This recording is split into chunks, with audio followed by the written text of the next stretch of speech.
States of America and to the republic for which it stands, one nation, under God, indivisible, with liberty and justice for all.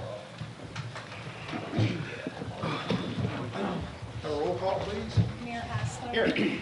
Alderman Smith. Here. Alderwoman Johnson. Here. Alderman Donovan. Here. Alderman Jokers. Here. Alderman Rainey. Here. Alderman Prince. Alderman Eidman. Here. Alderwoman Armbruster. Here. Mayor, we have a quorum. Very good. Need to move for approval of the agenda. Move for approval. Second. Have a first and a second. All in favor? Aye. All right. Takes us down to personal appearance. Jamie Inman's supposed to be here, but she's not. So let's go. We'll go on to the city administrator's report, and we'll pick her up in public comments. So Okay, if take you your can- time. Okay, thank you. Yeah. Talk slowly. Gave you an update at your seats, covering item 3. I have a question for this board. It was talking at our department head meeting, our first department head meeting we had last week, about approving anything over $500. That there was discussion with this board about a policy or an agreement that we wouldn't spend anything over $500 if it wasn't budgeted. And we've had a couple of items that I have approved outside of that, unbeknownst to me that I was supposed to bring it to the board first for approval.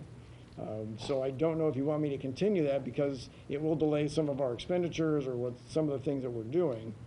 So I don't know how strict you want to be with that. Can you explain those cases where you did that? So one would be the wall, when I had them do the estimate on how much a wall would cost for either the blocks, concrete, or the dirt. So we wanted to move forward on that because it continues to have a problem. Today I'm signing, these are probably all budget items, but I'm signing things that are $3,000 to $4,000 that are for the water plant.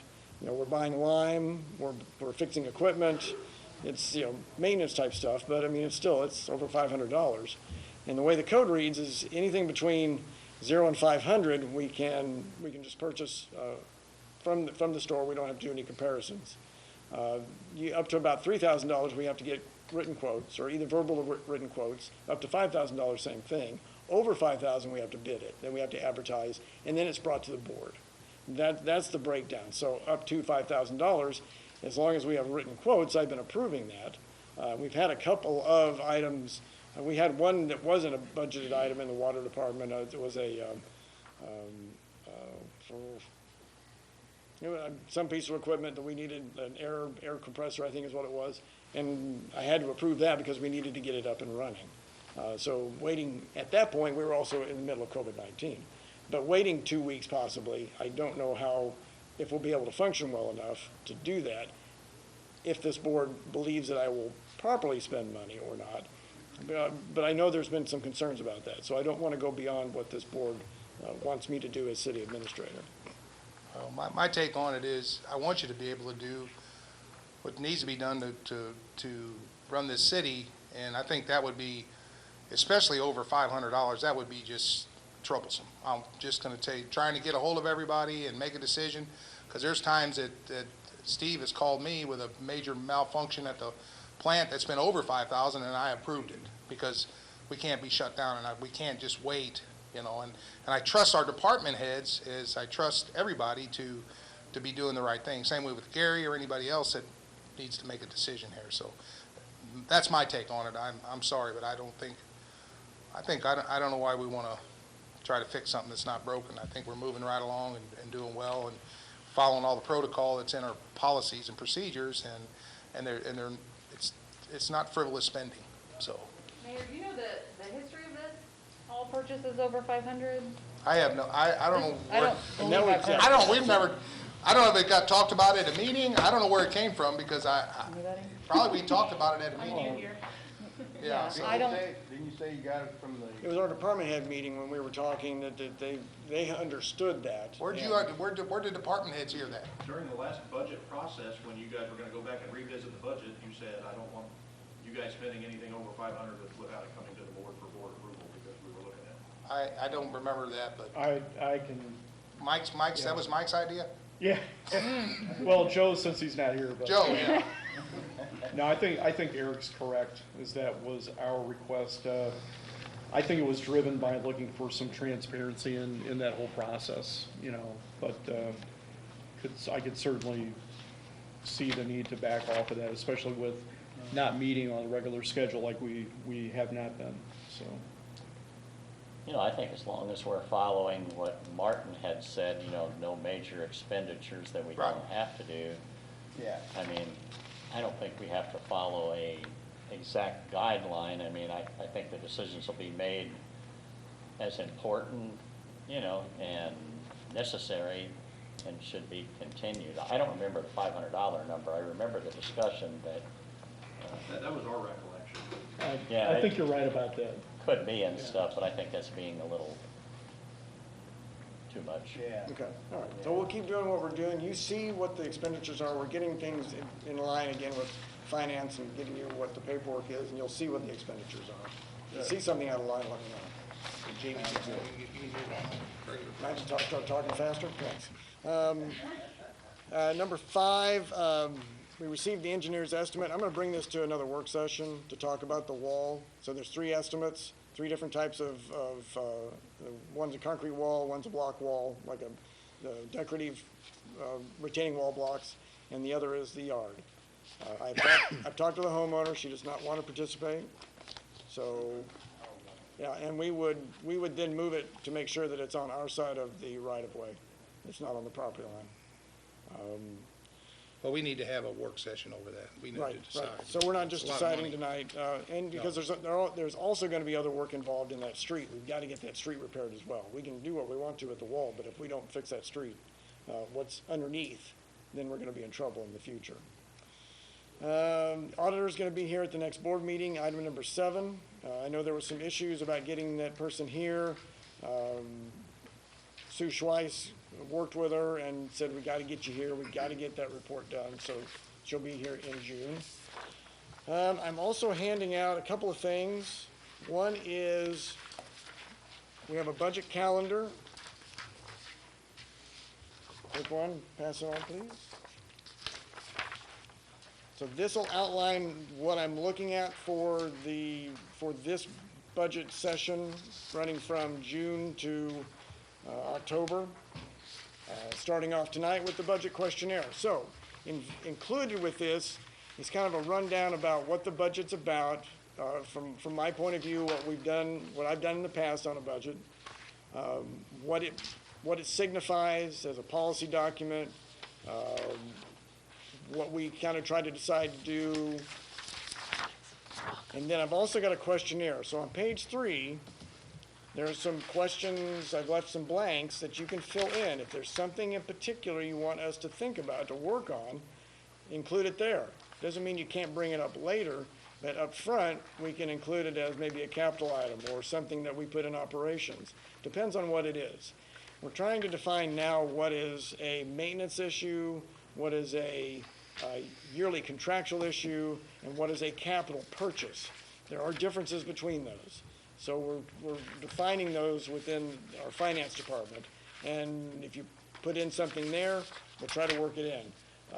If you're looking for a dome to cover St. Genevieve so we don't get any more rain, I don't think we can do that.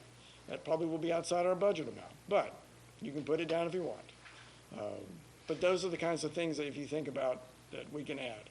Also, there's some questions about, that would be personnel type things of healthcare. We've gone through healthcare pretty heavily, but we talked about salaries, other options, things that I just throw out there that, sometimes people bring up, sometimes I don't. So I just put it out there if you want to include that. So if you can have that back to me by the week of June 8th, I would appreciate it. We're going to start our meeting with our department heads on June 13th. Well, that's actually a Sunday, so it'll be the week of June 13th. I'll be sending out a calendar to our department heads and working that. We're going to sit down initially and just go through everything. So any questions? Is there any way you could send this to us electronically so We could update it electronically so it's clean for you, or? I'd like to keep control of it myself, but I can send it to you as a PDF. or? So not in Word. I just thought maybe we could put our response, we could type our responses in there. Oh, on the questionnaire part? Yes. Sure, yeah, If you could send the questionnaire to me in electronic format, I could just pop and send it right back to you. okay. My handwriting is not the best, sir. Understood. Okay. And also to hand out, but we can do this in committee reports as well. Here's, you should have got a copy of this, but I'll pass it out anyway. This is from the Health Insurance Committee meeting. Just kind of a rundown of what we discussed. Those are going to be what I heard and saw. There may be other things that our three board members took away from that meeting that I didn't. So I wanted you to have that, but we can also talk about that during committee reports. Any questions about what I've got on my report? Any other questions? Yes, sir. On the first item concerning water shutoffs, June 1, any idea how many we've prolonged and at what cost? I don't have a total on that because we don't know who's not going to pay yet. So we'll find out here next week. But we probably know how many. I think we're up to maybe 25, 35 people. We have about 25 regulars. And then there are a few others that have taken advantage of this, but I don't know, I don't want to say they've taken advantage and they're not going to do anything. Is there any way we can qualify those that are people who have lost their jobs or, you know, a little more sympathy if somebody's, you know, one income household and they've lost their income? I mean, I realize there's unemployment out there now flowing that's pretty lucrative, but just kind of looking to see if there's, you know, if we could look at the people, see what their situation is, be a little more, you know, the governor's pushed back, you know, our phase 2 thing date to the middle of June and stuff, but a little more, maybe a little more help on our part if there is a real hard look case that makes a lot of sense. And So we discussed internally about doing payment arrangements. So if we find somebody that has a hardship case, we can work with them. If it's one of our regulars that we don't feel that they're just taking advantage of the situation, we may not be able to work with them on that. right. Another And we question can I put got a little bit too, of personal touch to each individual Yeah. case. and depending on if they're rental properties too, because in our rental properties, we hold the homeowner, the owner liable for this water too, and I don't think it's fair to them, you know, if we let it go on and then they end up with a big bill. I mean, we've had problems in the past, you know, so. But I was just wondering how we came up with this June 1st date, but It's kind of everybody is, you know, other cities are trying to get back on schedule. And we talked internally about it, that we've got people that we've gotten where they're paying regularly. Now we've let them skip it for 2 or 3 months. Now we need to get them back on schedule. And we're concerned that if we just keep letting it go, that we're not going to be able to recoup that money.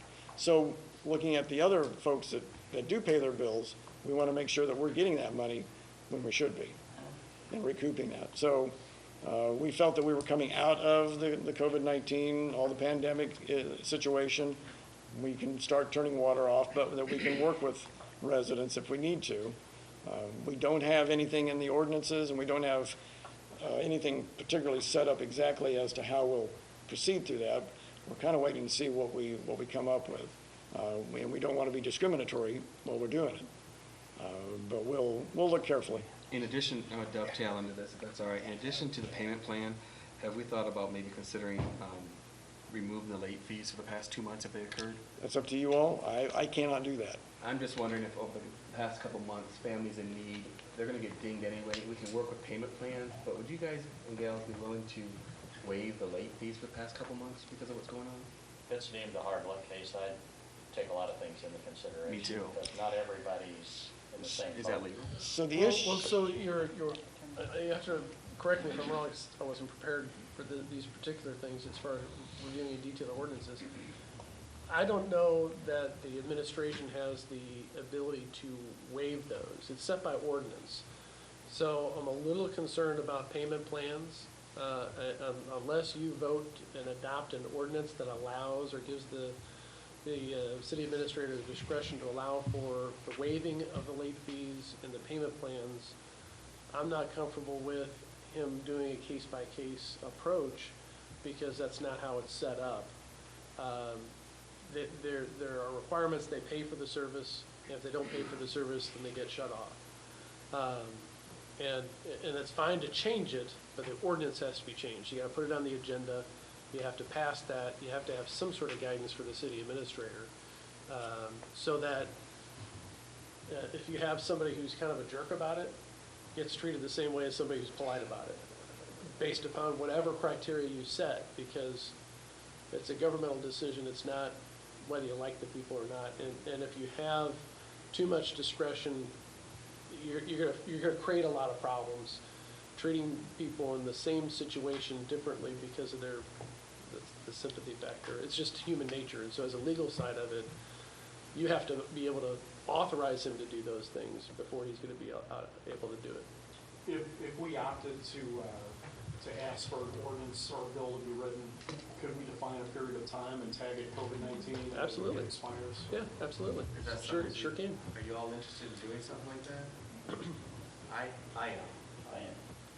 So what we can do is we'll hold off on shut-offs, bring you back an ordinance in June, so that we can then get into what I we think can do in July. if we total that, you know, with this CARES Act, there's monies there that is, would that be considered? I don't know, I'd have to, Yeah, I don't know. Because if it's the monies, the way I understand this CARES Act, the money's got to be specified and used for COVID-19. It seems to me if this has all got to do with it, and I don't know the legalities of it, so, I can't answer that. okay. I'm sorry.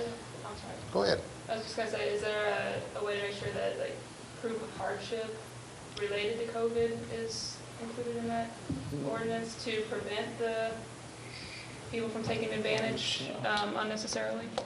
And I don't know the criteria for something like that. Nobody has determined that. I haven't seen anything from any other city that they've come up with that type of criteria, so I'm not sure what we would be inventing. Any other questions? How many cases are we talking about, do we think? 25 to 35. Okay. Yeah. Very good. Okay. Thank you. Happy? Do our staff reports. Jamie, I'll get you here in the public comments. Is that okay? Okay. So Eric?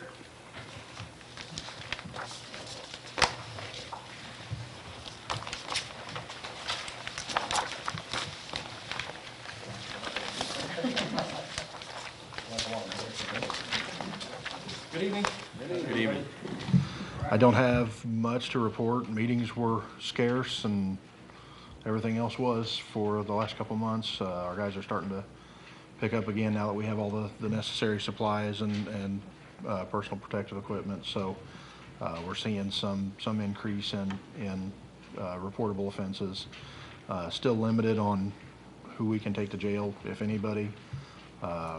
They are currently working on creating a facility to allow them to quarantine intakes and not introduce them into the general population. So until that happens, we're just doing what we can do by citation and probable cause, and everything seems to be moving along. Does anybody have any questions? Chief, how is out of state or out of expired tags, how is that? DOR has given a 6-week extension on any plates. I mean, my understanding is our office is not reopening, so people need to be aware of that. My understanding is there's no plans to reopen the St. Gen branch at this time, so that leaves people going to Perryville or Jefferson County or Farmington. It'll be out for bid. The current operators are not reopening it, but it will go out for bid. Correct. So, with their 6 week. People over as a courtesy to say, hey, your tags are expired, or? I mean, we've seen some that significantly predated any COVID stuff, 2019 plate, is probably not gonna get a whole lot of leniency, but, we're certainly being reasonable, and if we can help somebody, we will. So. I called lots of guys from Jackson, that's the only one I can get hold of. Anyway, they told me if it was due at the end of May, subject to fine if I didn't get it done before. Okay. So by June 1st, it's gonna be, that's what she told me.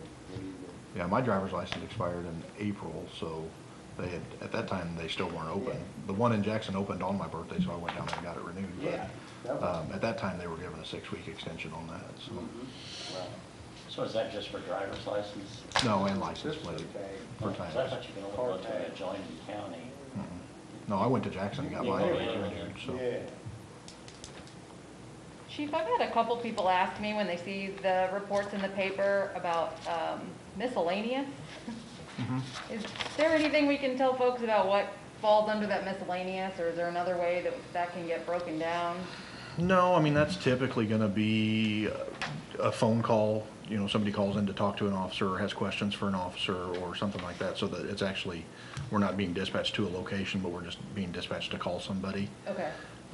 So typically, those would go under there, or if somebody comes to the office to talk to an officer or make a statement or something like that, it just goes in under miscellaneous. So Okay. typically, it's gonna be a phone call, or some of those end up turning into reports, you know, that would be on the reportable side, but typically, that's what that falls under. Okay, thank you. Any other questions? Thank you, Chief. Have a good evening. Well, I don't see Steve in the gallery, but Lyons. Good evening. Yeah. You got the report in front of you guys. One thing I'd like to touch on, the removing the biosolids hasn't been completed. They did have a dry week. They did land apply those, so that is completed. Besides that, you guys got any questions or anything?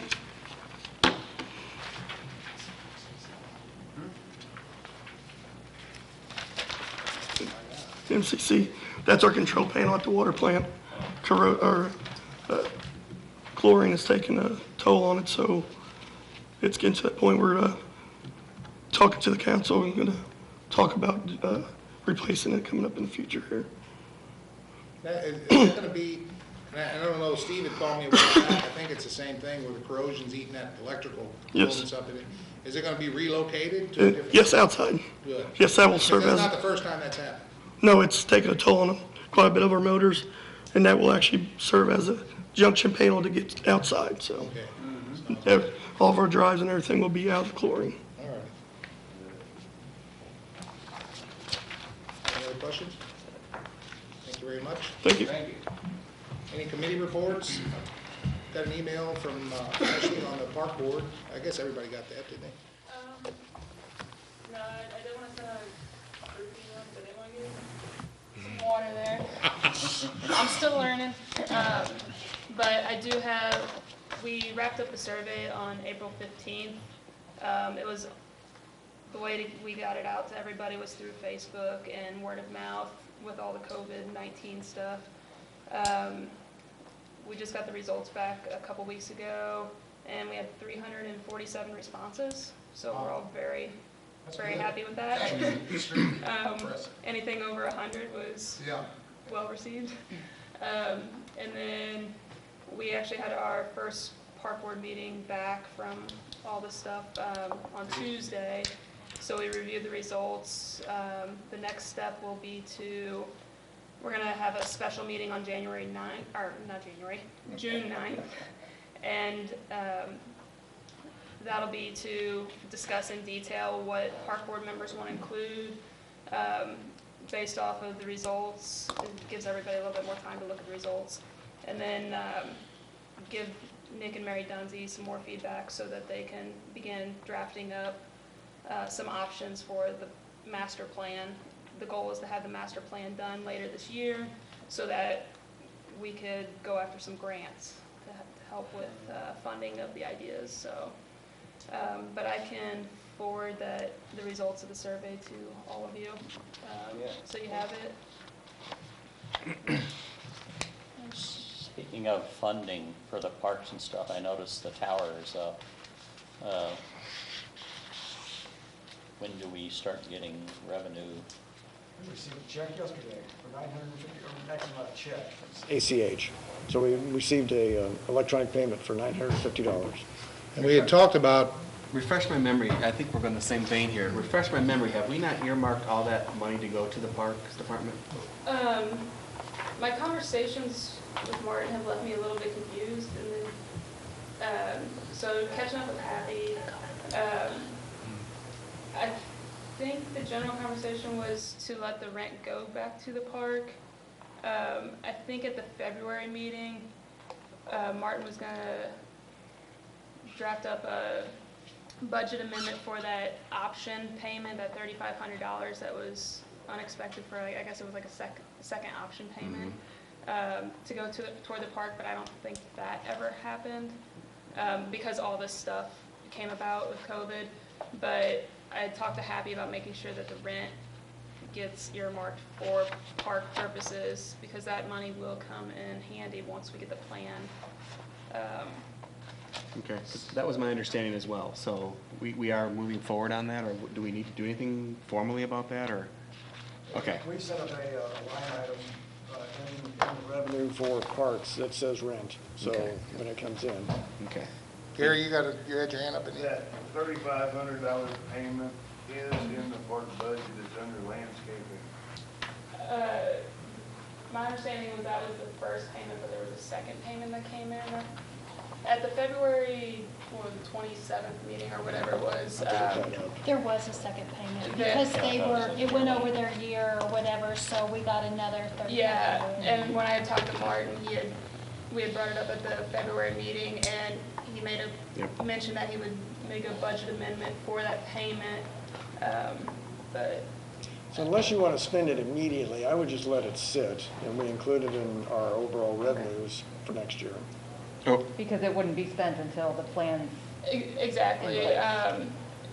The park board's kind of halted any unnecessary spending at the moment until we see what the plan is and where our money's best spent. and we have an individual, refresh my memory, we have an individual line item for the tower itself, so that we can say we got X amount this year, it automatically goes to the park? We do now. Okay, that's what I want, thank you.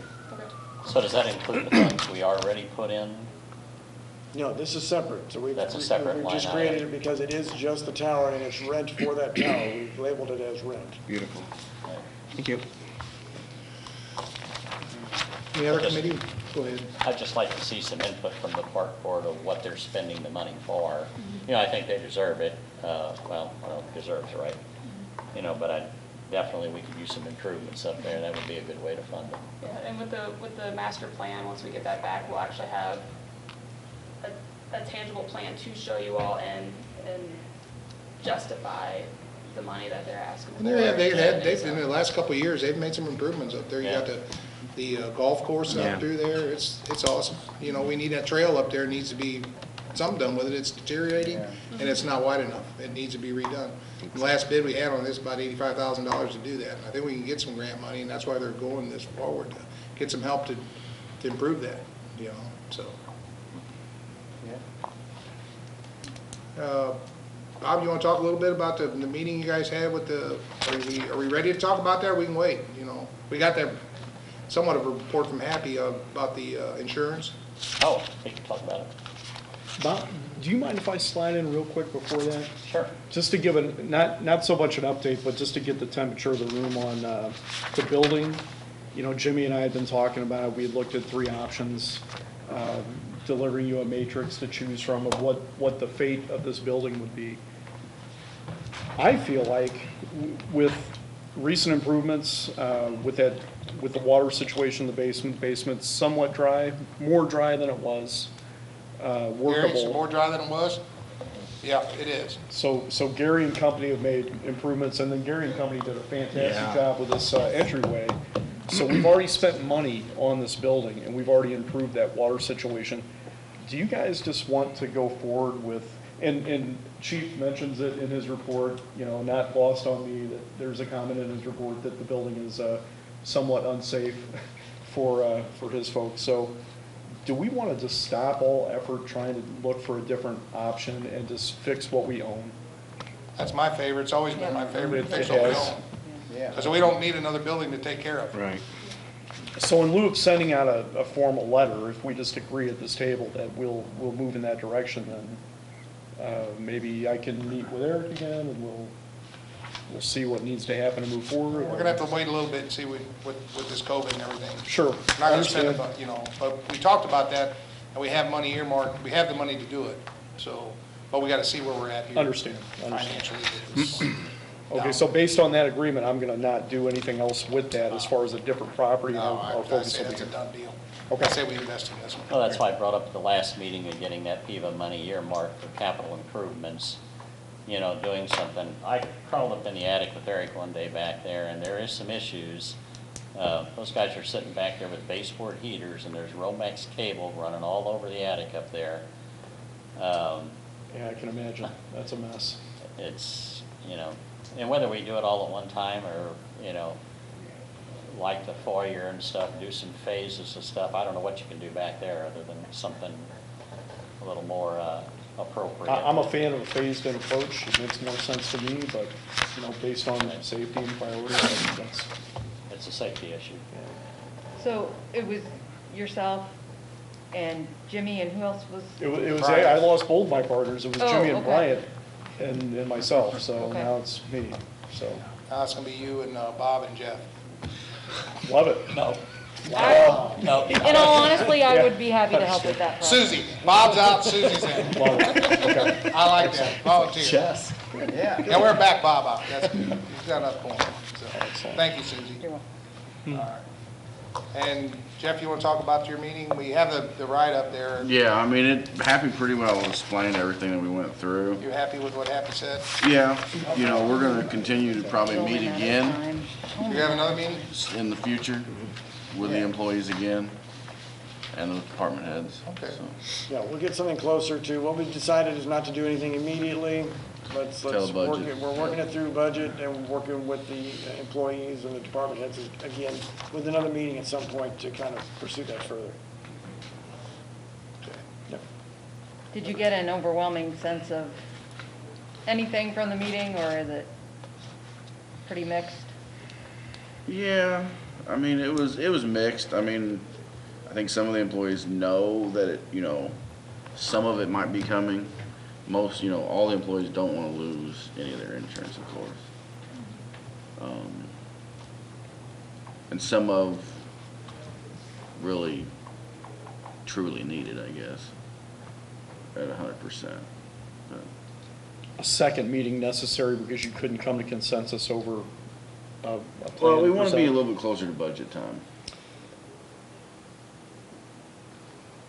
So the employees are choosing their plans now, and with the understanding that come October, they may be asked to contribute some to those plans, but they will not be able to change their plan Correct. in October.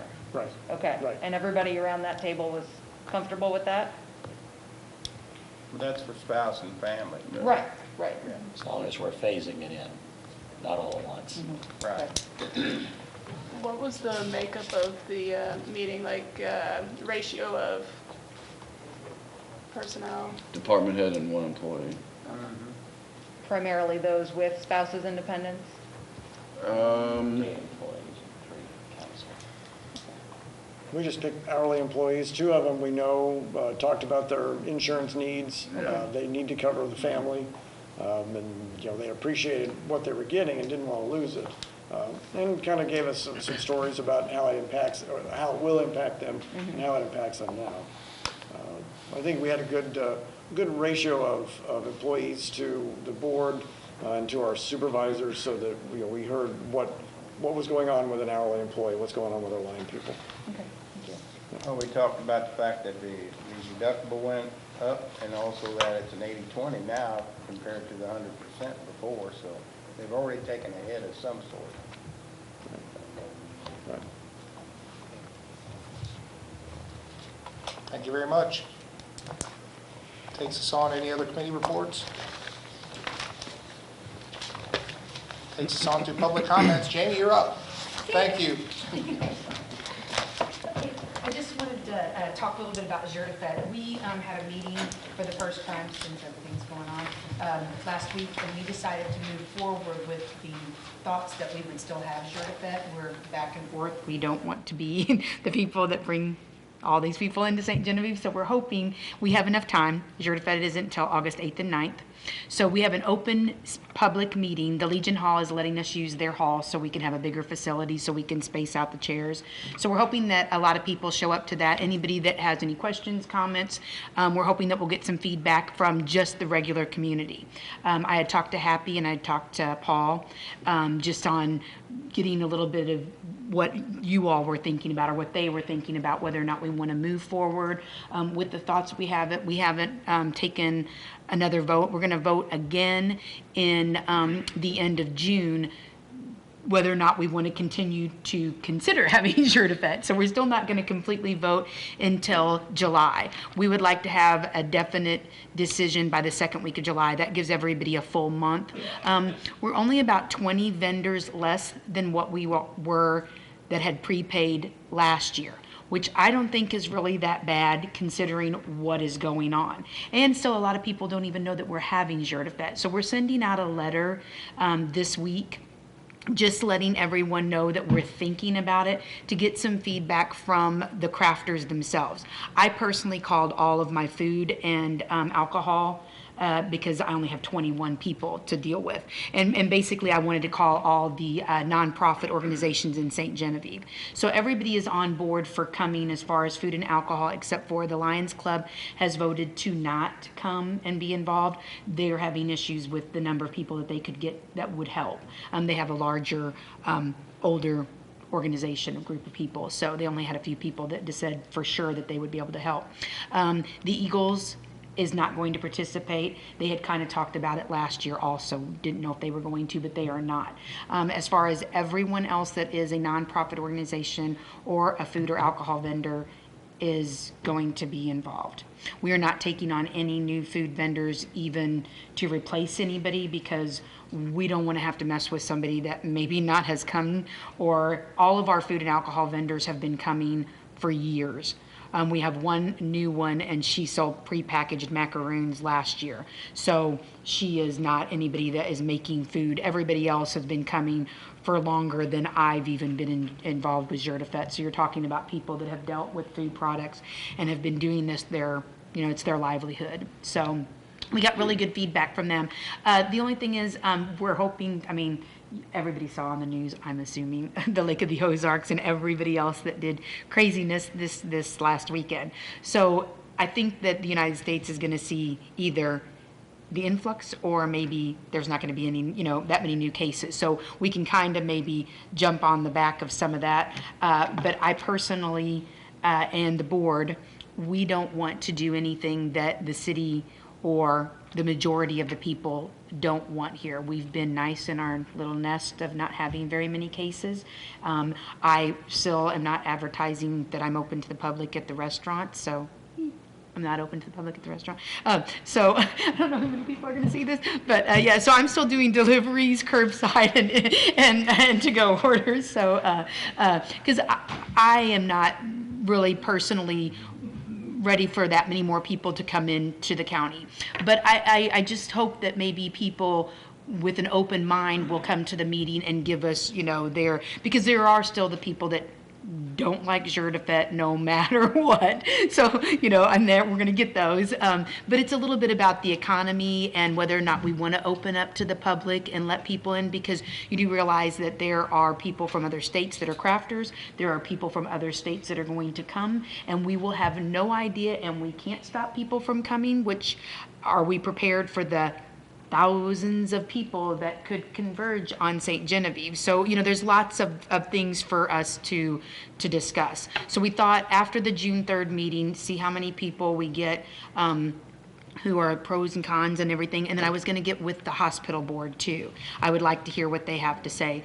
Since the Lions Club is not coming, we have about 6 porta potties that we won't have to purchase this year or pay for to rent. So I have been looking up on purchasing. I haven't found yet a place to rent the hand sanitizer stands, so we could have those out. Like, we thought that we could, I know we could purchase them for the price, but then we even thought, well, maybe that's something that we'll want to use from year to year to year, so Jurdefet might just purchase some. I found some that look really sturdy for like $70. Me personally, if I was going to have the choice between a hand washing station and a hand sanitizer pump, I would want to go with the hand sanitizer pump over a hand washing station that everybody's touching, you know, everything. And so we just kind of were thinking about that, and I have looked into purchasing those. And the other thing too was we thought about, well, if we purchase them and we have to phase them out after this year, or, you know, it becomes something that we can't really, you know, take care of if we can't find a company that we can rent from, that they're responsible for, you know, checking in and making sure that they're all filled, and which is something that I personally don't mind doing this year, taking on that role especially for this year. But we're just kind of looking at, and we're taking it slow, but we are still working towards the possibility of having Jurdefet. So we've got our ducks in a row. One question, Jamie, I know when I talked to you, you had the health department involved in this too. Yeah, they actually came, Bob came to our last meeting. Okay. And so he had discussed, and he was really on board of us being able to have it all the way the second weekend of August, if the trajectory still continues to go like it's going.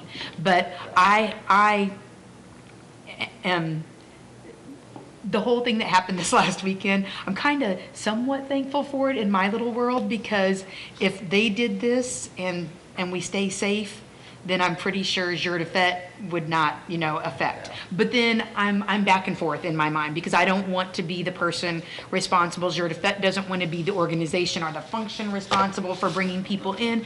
But eventually, something's going to have to happen, and people are going to have to start moving around the country and stuff. So we just kind of feel like we have a time span that we can still, you know, keep watching. And we could cancel Jurdefet the week of.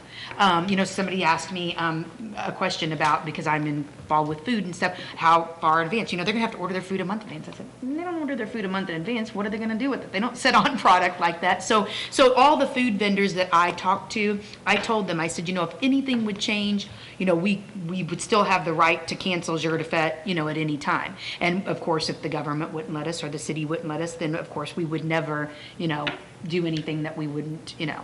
It's just right now, it's more so, do we want to keep St. Genevieve in our little somewhat bubbly thing that we've got going on here that's really, really nice?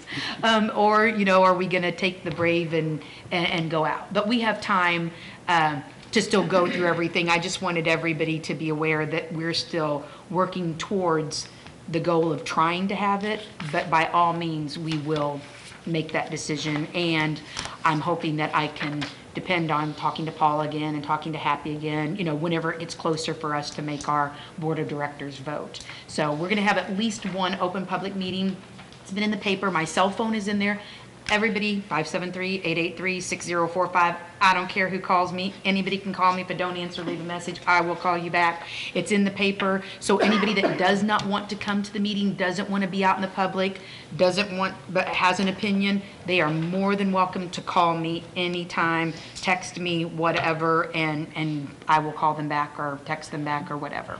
So we're kind of making it open. I would like to know, you know, what the public's thinking about, and some of the shop owners downtown, and just different people. So, you know, that's kind of where we're at. So hopefully a lot of people will show up June 3rd, or at least get a hold of us and have an opinion.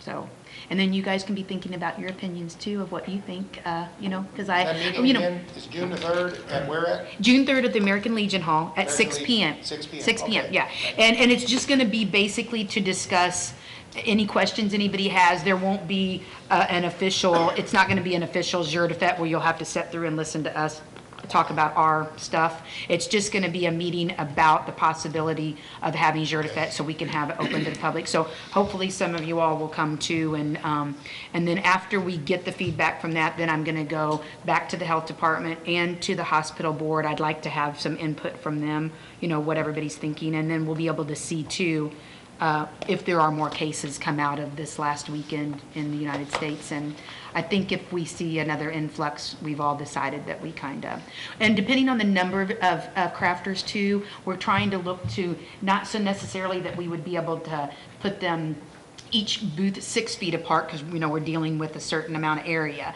But depending on the numbers, that we could at least, put some feet in between. And we're sending out a letter to them asking them that they be responsible for bringing hand sanitizer, wiping down their products when people are picking them up, if they pick them up and look at them, to not set their booth up in a U shape so people can come in, to set it up in a U shape where people have to go around. Then if we can set them up with feet in between them, people can make a U shape around instead of a U shape inside. So there's different things that we're discussing, and we could spread out people at Moses Austin and go over another row, and it'll just be a little bit, it'll look a little bit different, but it'll still serve the purpose. And of course, we can't keep everybody 6 feet apart walking down the street, and we're going to tell people, if you want to wear a mask, wear a mask. If you don't want to, that's what we're seeing pretty much going on everywhere. We can't stop people and coming in. And we're going to maybe go down to 1 bus this year, just because financial can offset some things, and the fact that we will only have to take care of wiping down 1 bus. We're going to try to talk to the Boy Scouts about them sending somebody on the bus to wipe it down between every delivery and back, and then give the Boy Scouts a little more boost in their donation. We pay them donation money to help us do all kinds of things. And we just found out that Kenzie Fire Department is going to do the trash. We were a little worried. They had said they might not be able to do it this year with everything going on, but they have said that they would. So that's a nice bonus. And, it'll be nice to get some economy going back again, I think, but we all want to be safe. So, and that's our top priority too. So, any questions from anybody? So we'll make a final decision, and I'll have it. Toby's been being really good just in the paper and everything. So we'll have a final, hopefully maybe 1 more public meeting, and then do a final vote by the middle of July. And then if we decide we want to cancel still, and something happens, we can do it completely up. In the letter that we're sending out to the crafters, we're throwing that out there too, to let them know that, hey, we reserve the right to cancel the jour de fête anytime. So we're throwing that out. We're sending that, a letter out to the people that have already paid, and then another letter out to the people that have been coming to the shows but have not paid. But I feel like the people that have not paid that we know come just don't know if we're having it. St. Charles is the weekend after us. They're moving forward with the thoughts of having their festival also. And there was a couple other festivals that I personally have not, but somebody on the board had reached out to and had discussed with them that are kind of right around the same time as us. So, and we're just kind of feeling out what we have to do. But in order to advertise on Channel 5 and 12, we haven't had we've had a conversation with them, but we have not found out if they're going to let us go closer to the time period, because we have to have a contract in with them.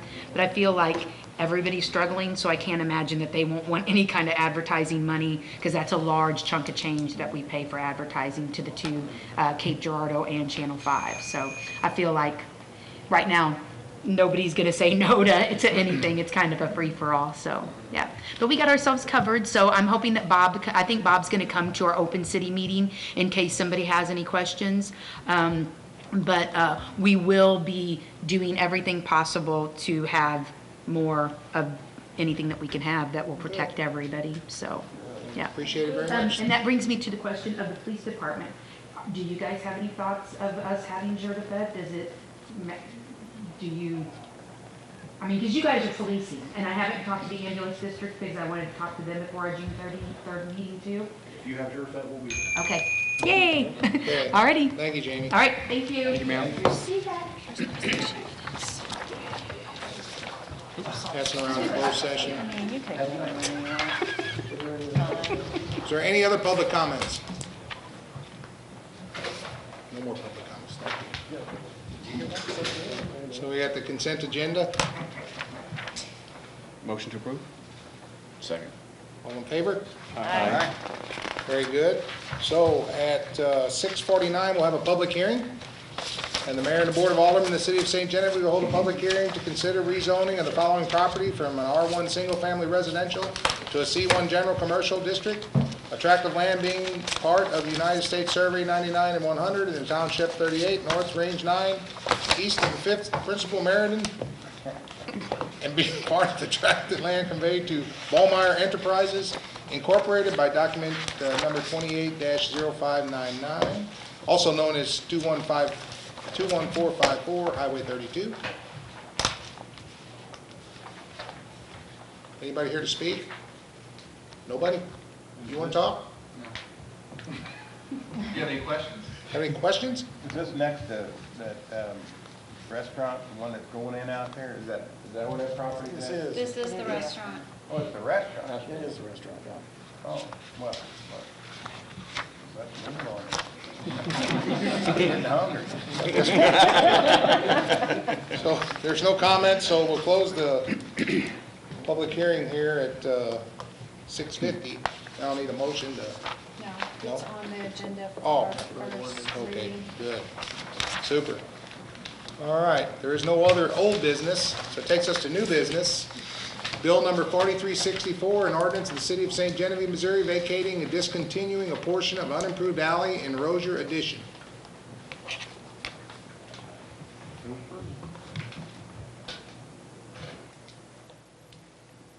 I'll second that. All in favor? Sorry, Okay. can we have a discussion? Yeah, we can have a discussion. Does anyone, I asked Happy if he knew anything else about this. Does anyone, I mean, Mr. Pippin's not here, I don't believe. Does anybody know anything about this?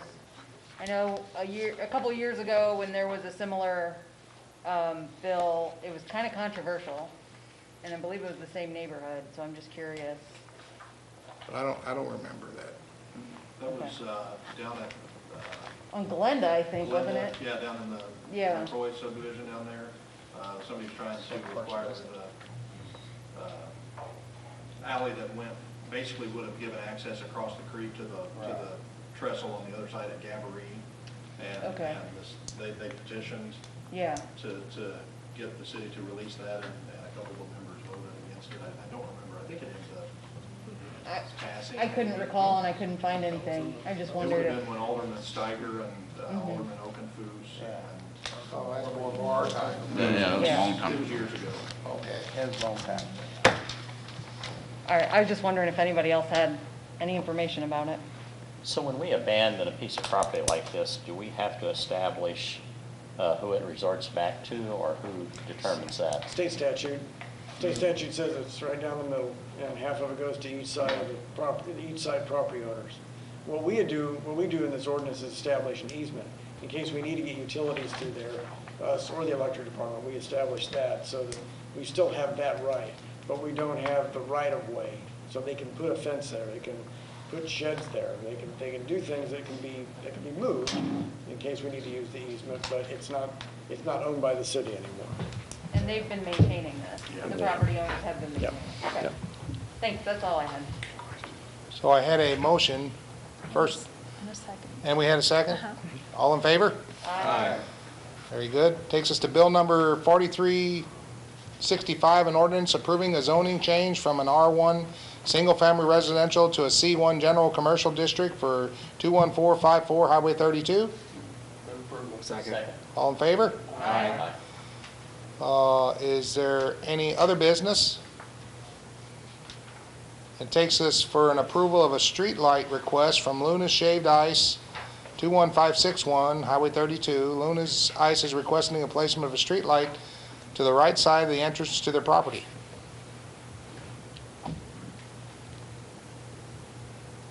You know, my question was, that being a state route, where does the city, I know where the city limits ends, but,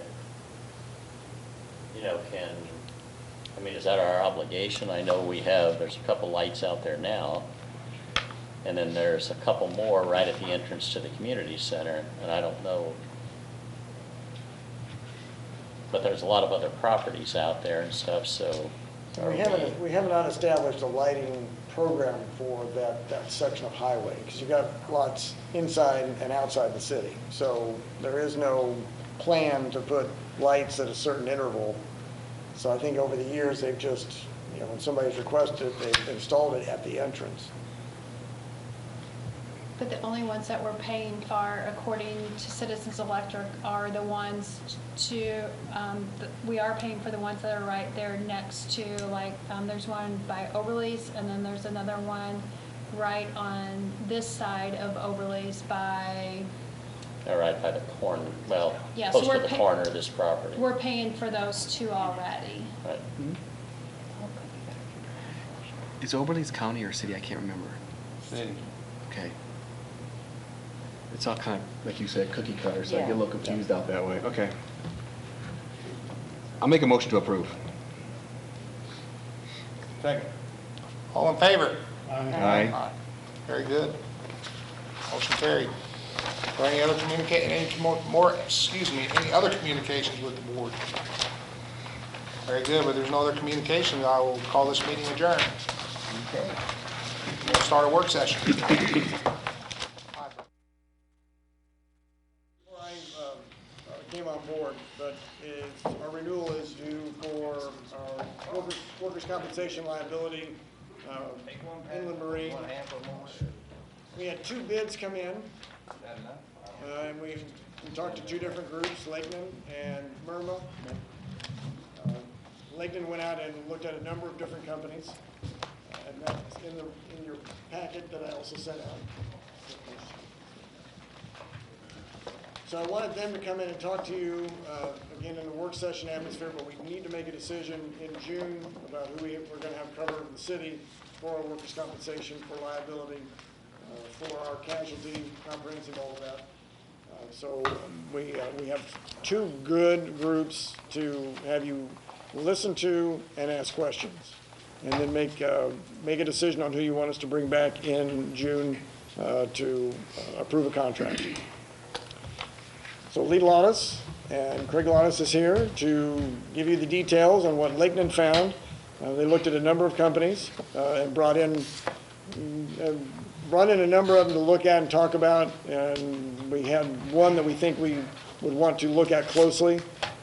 It's a little different than a pool. We've been involved with Midwest Public Risk, and that's a pool group. So what we're looking at is actually, I don't remember what kind of. It's a fully insured type of platform on a guaranteed cost, so that you're not being pulled in with other members. Effectively, you're going to be fully insured, have reinsurance pick up. If you have a terrible year, there's no potential for assessments or anything like that. So that is probably the biggest difference. And then we'll hit on some other differences from the NPR program that we were on before. So Greg and Lee, if you guys want to go ahead and kick it off. Happy, did they get a copy of what you sent us today, or is this the first time? No, they got a copy of what you have. Okay, good. Okay. That's good. Okay, perfect. Can I touch on one thing Yeah, before you get started? absolutely. So when you mentioned we're not part of a bigger pool, so that could have some effect and stuff. So basically, if we control our costs and our exposure out there, we have sole control over what our premiums might be then. Yeah. That's a huge deal. Yes. Yeah.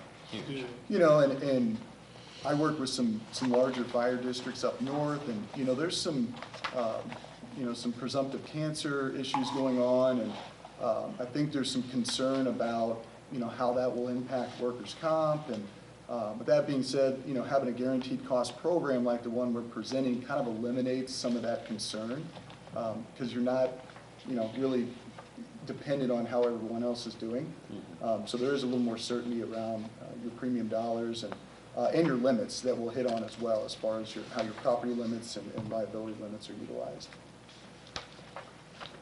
So please jump in, and Dad and I will go through this, and please ask any questions that come about. So page 3 and 4 just illustrates the 2 carriers' AM Best ratings. So we're presenting Bitco on the workers' comp. They're an A+ rated company. And then the next page, we're presenting HCC, who's owned by Tokyo Marine, and they're an A-rated carrier as well. So both very financially, strong companies. We work with both. Tokyo Marine, HCC, has got a lot of tax districts. They've got a dedicated program, as well as Bitco. So these are very specialized programs that we went out in the marketplace to leverage and negotiate quotes on your behalf. And to Happy's point, we did canvass the marketplace. We're not solely, set on one carrier. We have access to a lot of different companies, and I think it really gave some perspective on where the marketplace is right now. And ultimately, we feel Bidco and HCC had the most competitive premiums, as well as coverages. So any questions on the carriers that we're bringing to the table? They are based in Mexico? Yeah, I don't think, they're actually based in Texas, so I'm not sure where in Mexico. It's close. Yeah. Page 5, just a snapshot of the service team. We've got a dedicated team that really services kind of our municipalities. So Casey Gegg, who Pam has worked with, is kind of the lead account manager. We have Allison, Lana, Jordan, and Linda. And then we also have a claims specialist, Deanna, that would be at your disposal for workers' comp claims.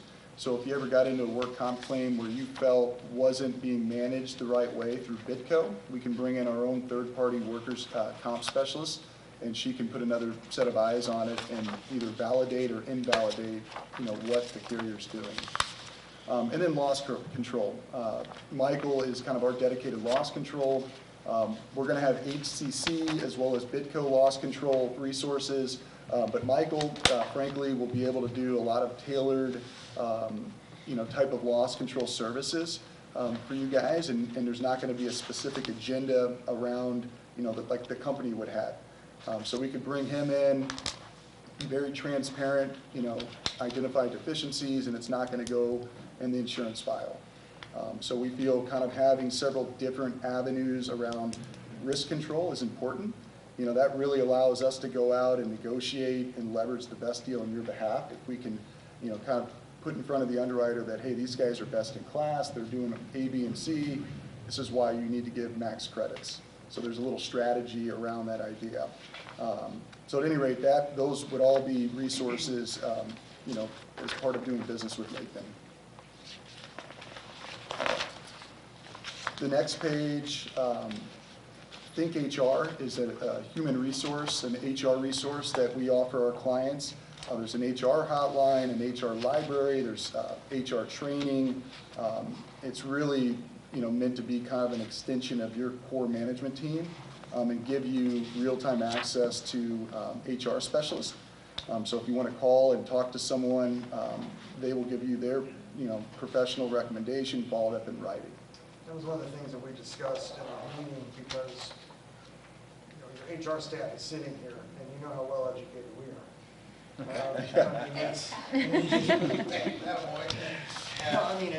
There are complicated questions when it comes to employee issues. Yeah. And resources. Yeah. We use it as an agency, and it's a great platform. We have attorneys on staff, on retainer that we can certainly deploy as well if we get into something that's a little hairier. But to your point, it's ever-changing, and it's always nice to have another set of eyes and ears on an HR matter. Well, what about an audit service? So we're going to hit on that. Are you like a DOL or?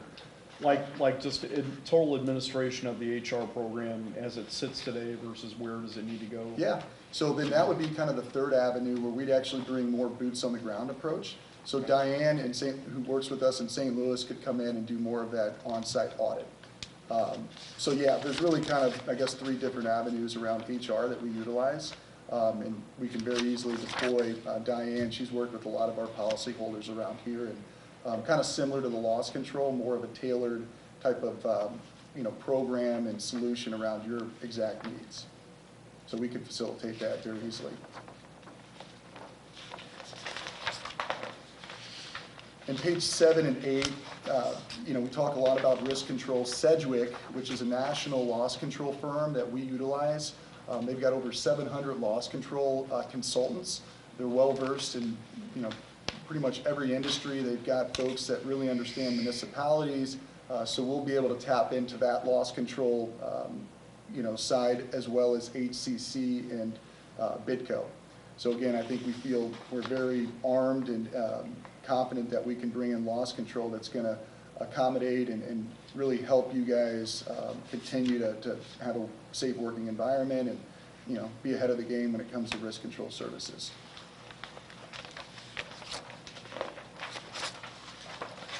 And page 9, that talks about Bitco's loss control services. They are very aggressive and very capable of assisting with, loss information reports, training assistance. They do a lot around the workers' comp, and that's something that I think we want to continue to really advocate and push around those loss control services, in particular around the workers' comp. As you'll see with the rates, we were able to leverage a really solid rate structure, and that could only go down if we continue with good loss history. So Bitco, and then the next page is more of a kind of online training center, safety library with almost 150 courses that you'll have access to at any given time. I'm not going to go through each one of them, but you can kind of see there's a broad list of them and really hit on a lot of different topics. So any questions around some of the additional services that we can offer?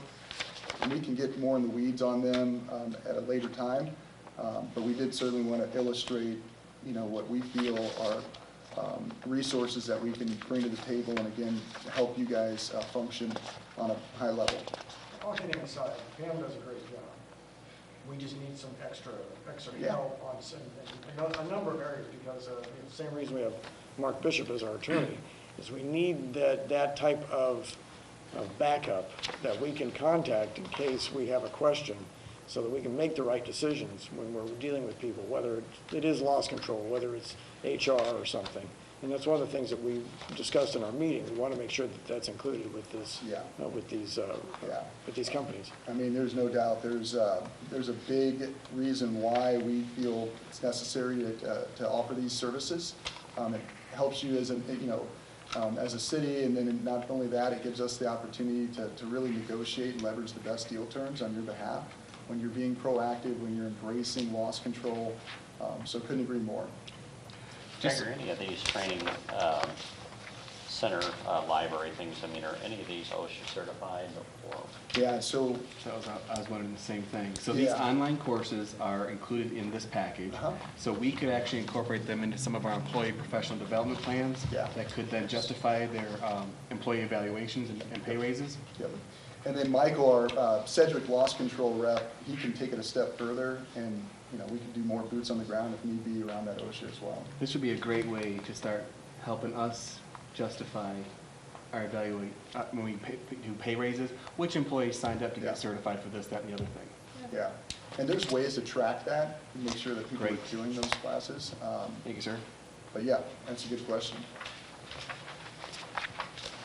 So getting into the actual coverages, and this is a spreadsheet, we kind of condensed Happy down to the $5 million excess. And that's probably one of the bigger differences in our program that we're presenting versus a pool, is that with HCC, they can offer an umbrella that will sit on top of the underlying coverages and provide additional limit.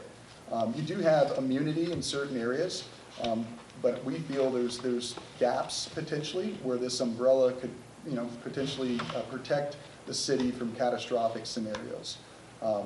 So there are times when, that limit, that sovereign immunity limit, would come into play, but there's also times where we feel that it would not, and that's where this umbrella would sit on top and provide us with additional limit. So I'll kind of go through, each box here, and please jump in with any questions. So you'll see on the general liability, we have a $1 million per occurrence, but below, when you add the $5 million umbrella, you're going to see a $6 million per occurrence, $8 million aggregate, and this is going to be kind of consistent with the other insuring agreements. There's a $1,000 deductible.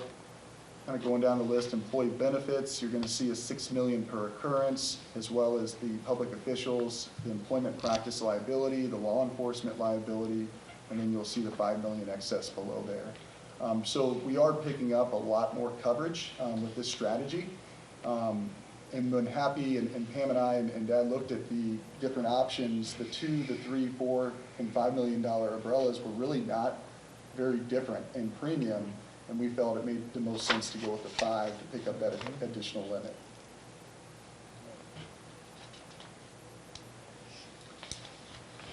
So any questions on the third-party liability insuring agreements? So then getting into the property, so we've got a blanket basis of just over 20 million. It's agreed amount. There's no co-insurance. We have equipment breakdown included with a $5,000 deductible. We have 1 million in earthquake and 500,000 in flood. Now, if we wanted to go out and purchase additional earthquake, we can do that. It's very common to go out and purchase a difference in conditions policy that would sit over that $1 million quake limit if need be. Typically, a lot of the pools will aggregate and they share in limit. So if someone has a big loss, it could potentially erode the limit that's out there. In our scenario, these limits are the limits. We never have to worry about that. So that's kind of what I mentioned earlier. There's a lot of certainty around the terms on this program versus a pool. And certainly nothing wrong with a pool, but again, there's times when you could argue that a fully insured platform is a little bit more predictable and just, like I said, there's more certainty around that program. The crime, we have 100,000 employee dishonesty. We have computer fraud, but we pick up that in our cyber that we're going to talk a little bit on the below there. Our auto, we have a 6 million liability with that excess. One noteworthy feature of this policy is there's replacement costs for emergency vehicles versus actual cash value, which you typically will see the carriers value vehicles. And so we take that depreciation component out with this replacement cost endorsement here. Higher non-owned liabilities included, and then we do have a 1,000 comp and collision deductible. And we rated this based on 45 vehicles. And then our equipment floater, our inland marine, we've got similar to the autos, we've got replacement cost of a total value of just over 650,000. This replacement cost really takes kind of that underinsured scenario out of play. And again, taking that depreciation component out could really mean some big dollars in a loss. And then lastly, our cyber. We feel cyber is a very, coverage that really needs a lot of attention. We provided a $5 million limit with a $2,500 deductible. This is a true cyber liability policy. It's going to cover a lot of various insuring agreements. You guys probably hear on the news when a big chain of restaurants gets breached and they've got to do A, B, and C. We've had several of our clients have cyber claims and they get expensive. And so this cyber liability policy is one of the broadest out there. We feel that it's going to address a lot of the exposures that you see in that cyber world. And we are, again, providing a $5 million limit. Do we know if we would be covered under this with our current operating systems? Yeah, so I know that we did quote with a few that basically declined to quote. And I know that there's subject to application, but this is, for the most part, an approved quote. We shouldn't have any issues. Okay. So, I don't know any, I'm not a tech guy here, but is there issues with firewalls, or is it just kind of dated, the system? Well, I'd like to do a follow-up question and kind of dovetail into what you're saying. So right now, I think we would agree that our system probably needs a little bit of being more robust and beefed up. Is there a tiered effect and a cost reduction the better and more secure we become? Yeah, absolutely. Yeah, they use a lot of these cyber companies have a lot of different variables that they use to rate. And certainly when you have good proxy systems and firewalls in place and your technology is updated, you're going to see better pricing. Okay. Yeah. Is there any way to get an idea? I'm new to this. Is there a way to get an idea of like if we had this, it would help us reduce our cost? If we did this, that, and everything, is there any way of getting that feel? Yeah, I know we're trying to improve ourselves, and we're looking for some goals. Yeah, what I would tell you, there's carriers that will do kind of an audit, an assessment at no cost, and they will illustrate the deficiencies that they come up with. That might be something worth doing. And then we could take that and say, all right, if we did A, B, and C, what that looks like from a cost perspective. I would look at it, as the last thing we want is a catastrophic breach. You know, I mean, And I'll be honest, I'm more thinking for next year and down the road. Yeah. I mean, I'm just trying to get our ducks in a row here. Yeah, absolutely. So, I don't know who our carrier even is, but maybe we could get them to audit or something, because I think we need help. Does so, anybody yeah, else? NPR right now has a $2 million limit, and they've got a great program through Beasley. So we're not by any means discounting the existing policy that you have in place. Okay. This one is through a different carrier, but similar insuring agreements, just more limit. But there's going to be resources we can tap into around what you're. And that resource I'm hearing you say is an audit? They can do an assessment. An assessment, I mean? Yep. Thank you. Beautiful, Yeah. thank you, sir. Yeah. Craig, I've got a question back on the inland marine and stuff. There's Yeah. always been a issue, you know, our equipment is based in a particular area, but when we go from point A to point B, you know, sometimes that requires additional coverage or a special coverage. I mean, our equipment is always leaving here, whether it's mowers driving out to mow or backhoe or, you know, other than licensed vehicles. Yeah. Is in particular. You know, so what is this coverage basically? Yeah, so it's going to cover it anywhere it goes, basically, so. Right, so it doesn't require a special rider to. No. You know, the second one was back on drivers and stuff. Under any of these programs and stuff, do they go through on a yearly basis or whatever, do MBRs on the drivers that we have to make sure that everybody is still current licensed and up to speed? Yeah, so typically the carriers, if there's a new driver, they're going to run an MVR. And that's at our request as a pre-hire or something? Yeah, and we actually, and Laketon has the ability to run MVRs as well. There's compliance issues with divulging, you know, right, all that stuff, but we can say if they're acceptable or unacceptable drivers.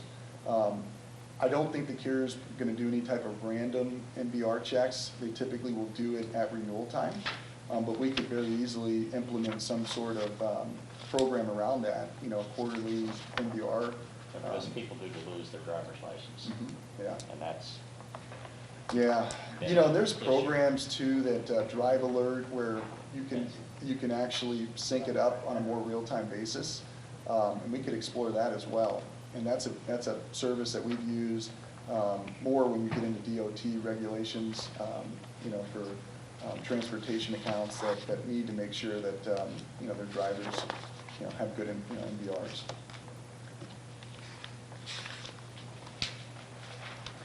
So any questions on the property liability umbrella?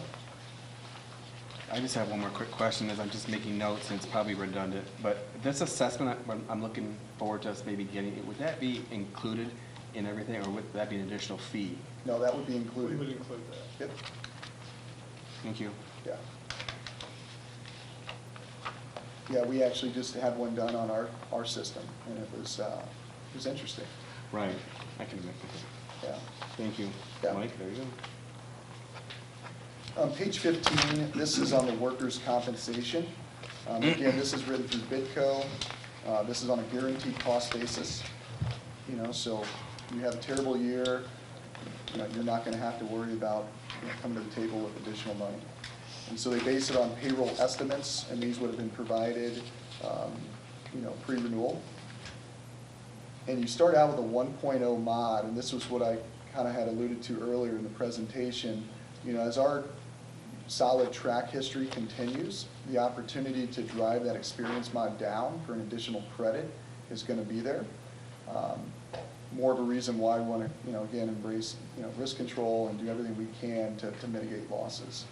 Okay, just for the ones of us who are in right field playing basketball, Yeah. what is experienced mod? Yeah, so there's kind of a grading system that you receive, and you start out at a 1.0. Typically, when you come out of a pool, there's really, because the pool doesn't subscribe to NCCI, who kind of governs workers' comp, there's really not a grade that you can utilize. So with Bidco, they start you at a 1.0, but each year you're going to have loss history that we can now utilize and report to NCCI, which will then come up with a grade that can either go down or up. We want to go down, which would generate a credit. Thank you, sir. Yeah, good question.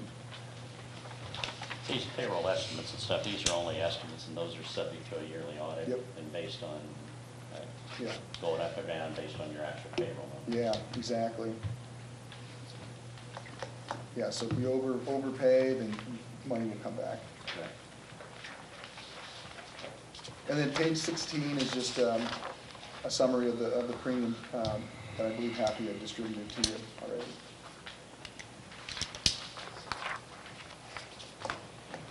So I kind of blew through that, but I wanted to leave time for additional questions. If there's any clarity that we can assist with.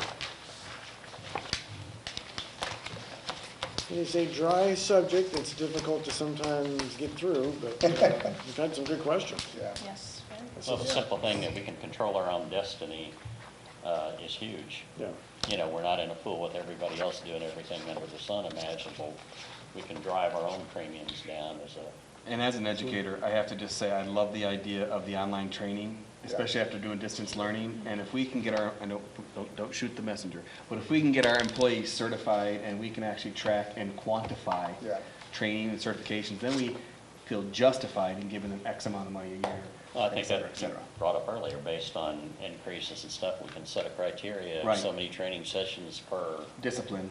Whatever, Career. quarter, yearly and stuff, and if they attend them, and I don't know if there's a passing grade or not, but. Yeah, well, and if we have the opportunity to continue working with you, we can sit down and really put pen to paper and craft a game plan. You know, what I don't want to do is overload, you know, put a bunch of initiatives on here and then we don't do any of them. I think we try and prioritize and say, all right, these top 3 things we want to accomplish this year or this first 6 months, and kind of tackle it that way. But couldn't agree more. And, you know, and I would kind of leave with, our job is to really go out and explore the marketplace and advocate on our clients' behalf. You know, we're independent and we're fortunate. We represent virtually every carrier out there. And so we're able to maneuver and explore when need be. And we did feel we did a good job canvassing the marketplace and ultimately coming up with these 2. But at the end of the day, you know, our loyalty isn't to HCC or Bitco. And we'll continue to make sure that we've got competitive terms and premiums at all times, and being independent really gives us that opportunity. You know, with not asking each one of these individual programs and what they cost, that cyber liability thing could be a big thing, because I don't think we have anything now. We do. We have coverage through NPR. You do. It is. We have, I believe, 2 million. Yeah, that's right, that's right. We have coverage, but I think what I'm most interested in is the assessment and kind of getting in the weeds. house cleaning. Yeah. See where we are, set some pegs, get us more secure, because there's a lot of things going on, as you guys know. I just found out from my friend here that the county, so, you know, so, okay. Yeah. Well, it's real. And when I got in the business 15-plus years ago, cyber liability was, you know, there wasn't a whole lot of info around it. It was crazy expensive, you know, and since then, you know, there's definitely been, you know, more carriers that have got into business. They've been able to really craft programs that are comprehensive and more affordable.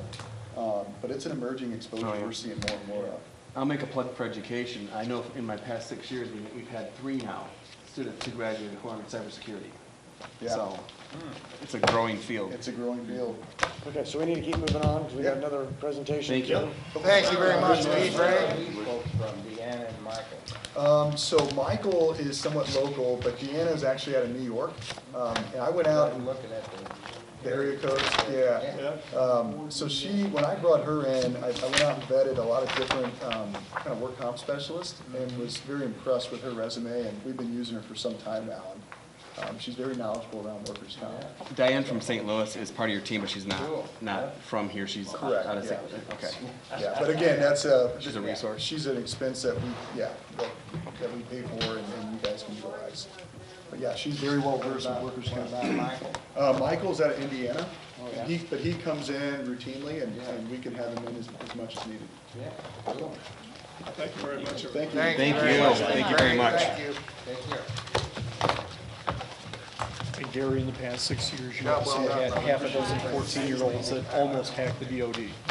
Just letting you know. Oh. They didn't report that to you, but. Are you kidding me? Yeah. I don't doubt it. In their basement. I'm telling you, these young whippersnappers, they blow me away. So you're saying if we just unplug the system at night? I think that fixes everything. Reboot. I don't think you're gonna be safe, son. Use the off button. All It's paper, we go to an all-paper system. There you go. Yeah. Oh, that's really the only one. Everybody? Hello. Start buying file cabinets. That's right. Are you tired about hearing about insurance? No. Somebody's not being very forthcoming. I think you're right. That wasn't Take one, pass it down. Yeah. This is Matthew Broderson. He is the executive director of MIRMA. He can tell you what MIRMA stands for, because I can't remember from one day to the next. MIRMA's the Missouri Intergovernmental Risk Management Association. It's kind of a mouthful. Yeah. I know you're not supposed to start off with what you're not, but I'll start off with what I'm not. MIRMA is not an insurance company.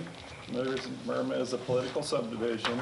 It's a self-insurance pool. It was formed in 1981, which made us the first municipal self-insurance pool in the state of Missouri. It doesn't compare much to 1735, but for pooling, that's a pretty long time. We only take care of municipalities, and we are oversaw by a board of directors that's elected by and from the membership as a whole. So the only reason we exist is to take care of our member cities, and we would be happy to have you all be one of those if you would like to. I put together a comparison based on the summary of information that Happy had sent me earlier. It looks like we're about $4,400 higher than option 4 that they presented. The green is where the stronger side of the coverage lies, the way that I look at it. You'll notice that they have higher limits on their liability coverage at $6 million, where our liability coverage, we have $3.5 million for out-of-state and federal claims. The reason that that's higher is because you don't have the protection of Missouri's sovereign immunity statutes. All of your police civil rights violation claims are going to go federal because of that. So we're going to have $3.5 million on it. Then we do the sovereign immunity cap each year, which is around $2.9 million currently. And then for anything that doesn't fall in those two categories, it's $2.5 million. So you have higher limits that's available through the other proposal. If you looked at the options 1 through 4 that you saw in that other proposal, you'll notice that between the $3 million and $4 million was like $1,100 difference. And then there was $300 or $400 additional cost for each additional million of limit that you were getting. The reason that there's not much cost difference is because there's not a very high likelihood you're going to have a multi-million-dollar claim. I'm not saying that you can't. Yours can be an outlier, but it's not very likely. If I'm wrong, there could be, let's see, 89 other cities that are disappointed in me. But the other thing where ours differs is the deductibles. All of theirs has pretty significant deductibles on both the liability coverages and on the property coverages. And every single claim you turn in is going to have a deductible component associated with it. On our liability, we don't have any deductibles for your general liability claims, where they have $1,000. Your employee benefits deductible also has $1,000, where ours is $0. Your cemetery professional deductible, which I didn't even know was a thing, is $2,500. Your law enforcement deductible is $5,000, and your sewer deductibles are $10,000. So that's a fairly significant difference, and it would erode the $4,400 savings that your premium presents with their option 4. I took a quick look at your losses that was on the loss summary that I had. It looks like last year you had a $6,500 flood claim for the UV system. I don't know if that's water or wastewater. Wastewater, yeah. And is that in the 100-year floodplain, or is it in flood zone X, the 500-year plain? It's in X? Pretty sure. Okay. So- Is it elevated, it's because it's elevated, or is it It's just outside. just outside? Okay. Our flood coverage in anything that's not in the 100-year floodplain is $1,000. So we would have paid the $65,000 minus the $1,000 deductible, where the proposal from the other carrier had a $100,000 deductible on your flood. So that would erode into your claim. Man, I'll say, The year before, you all had, I think, like 4 auto claims. Our auto deductibles are the same. For smaller vehicles, ours is $2,500 for big stuff, things that are greater than 3/4 ton. But for your smaller cars, your police cars, things like that, it's just $1,000. So that would be equal. The year before, you all had like a $27,000 sure backup claim, where they'd have a $10,000 deductible and we wouldn't have any. And then there was another claim that would have represented, I think, a $15,000 difference in deductible. So the reason that we have low deductibles is so that our members know what their cost of risk is going to be over the course of the year. You pay us our assessment, and you're not going to have big surprise deductibles come into play. The exception to that is our losses that are within the 100-year floodplain. We want you all to buy federal flood insurance for those buildings. There's 89 cities that's in Merma. It's about 400,000 taxpayers that support those cities. If you look at the National Flood Insurance Program, it is supported by the taxpayers of the entire nation. So I like letting the entire nation pick up a portion of that cost instead of just our citizens. We're paying for the people that want to live below sea level in New Orleans when they flood, so maybe they can chip in a little something to us when we have problems. So fairly significant differences in the deductibles. Also, the way that we apply our deductibles are different. We do a per occurrence deductible. So if you have a hailstorm come through town and it beats up 15 cars, it's a single deductible. If you have a tornado come through and tear up 20 buildings, it's a single $1,000 deductible. Oh, sorry, I got off track. On the flood, in the flood zone A, I talked about we want you to buy the federal flood insurance in the National Flood Protection Program, special flood hazard area, which we used to call the 100-year floodplain. For things that are not eligible for that, we cover all those with a single $50,000 deductible. The reason we set it at $50,000 because we have several towns that are along the rivers, you know, like Cantland, LaGrange, and Hannibal, Clarksville, Arnold, Festus sorta, New Madrid, and then others up the Missouri River. They have property that's on the backside of their flood walls, mostly park stuff and boat launches, and we don't want to be paying to hose the mud off of them every time the river gets up. So we set it at $50,000. Most of the wastewater plants, or a lot of them, have equipment that's not eligible for federal flood, because to be able to get federal flood, you have to have 51% of your values above grade. And your clarifiers, your lift stations, your wells, all those things are below grade, so they're not eligible. So we do a single $50,000 deductible on it, which is going to hurt you, but it's not going to kill you.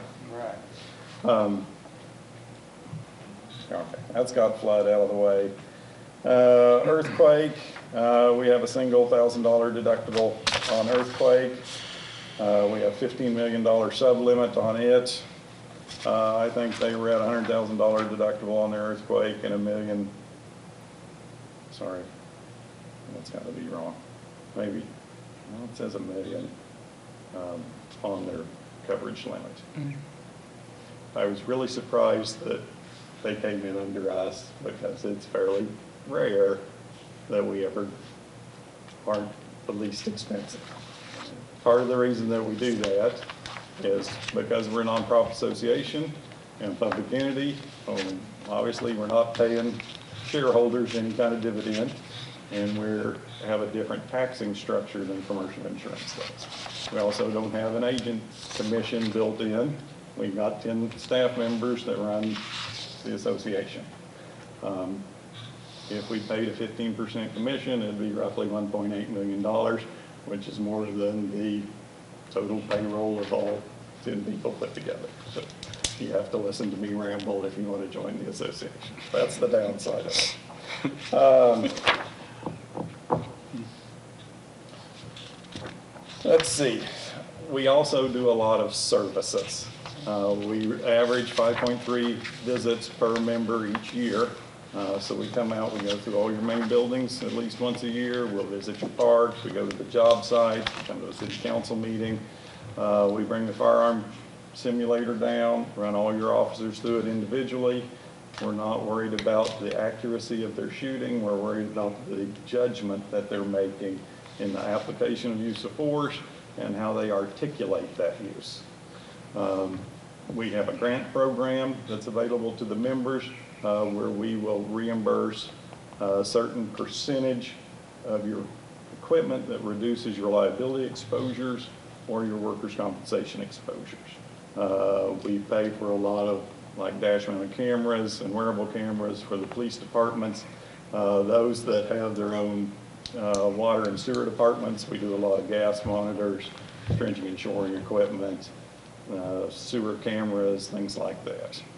Since you all contract out that, the part that's handled by your contractor would not be eligible for it.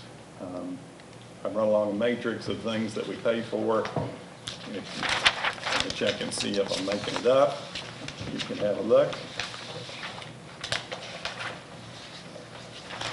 And I got a little chintzy on my paper in that I made 3 copies if we got awards this year, if you want to see who got awards. Eligibility.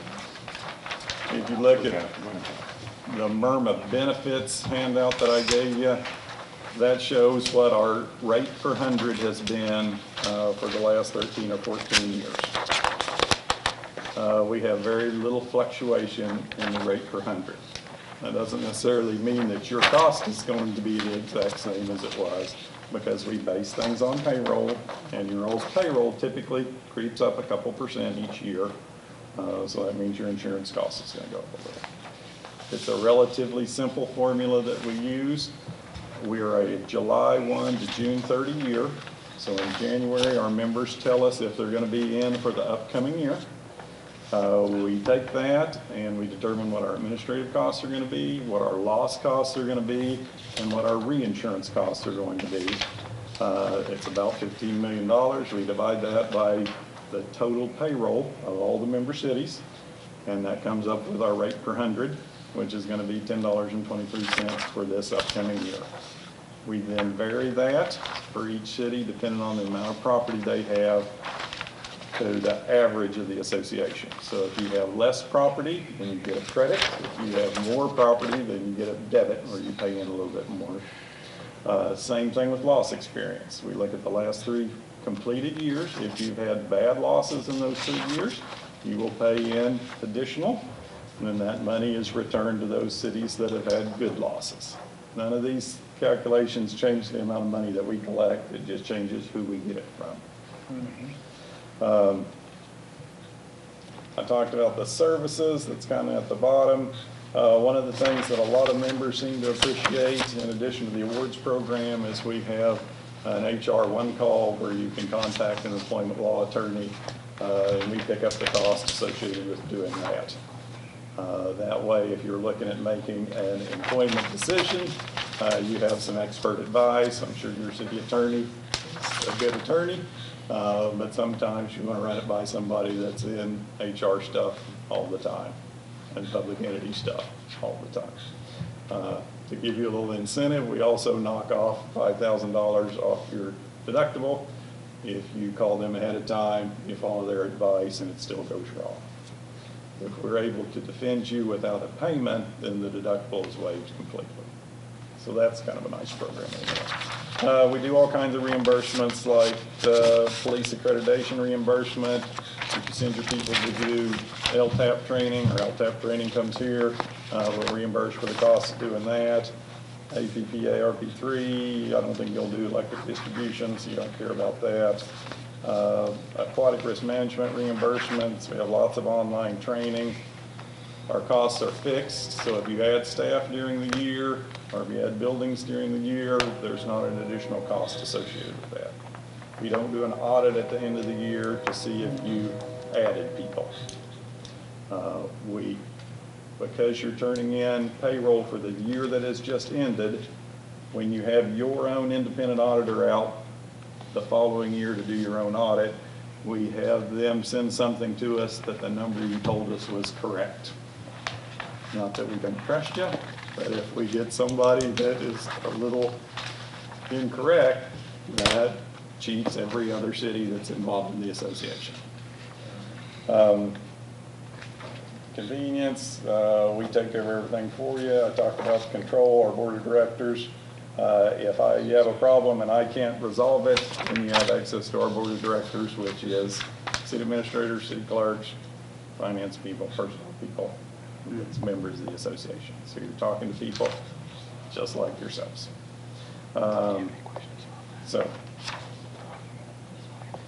I mentioned that we're not insurance. What your insurance people are going to tell you is that pools are reckless and dangerous, that we have the ability to go back and give you a supplemental assessment.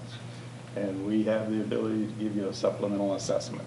If we don't collect enough money to meet our obligations, we can send you a bill 2 years later, 10 years later, whenever we run out of money for that particular year.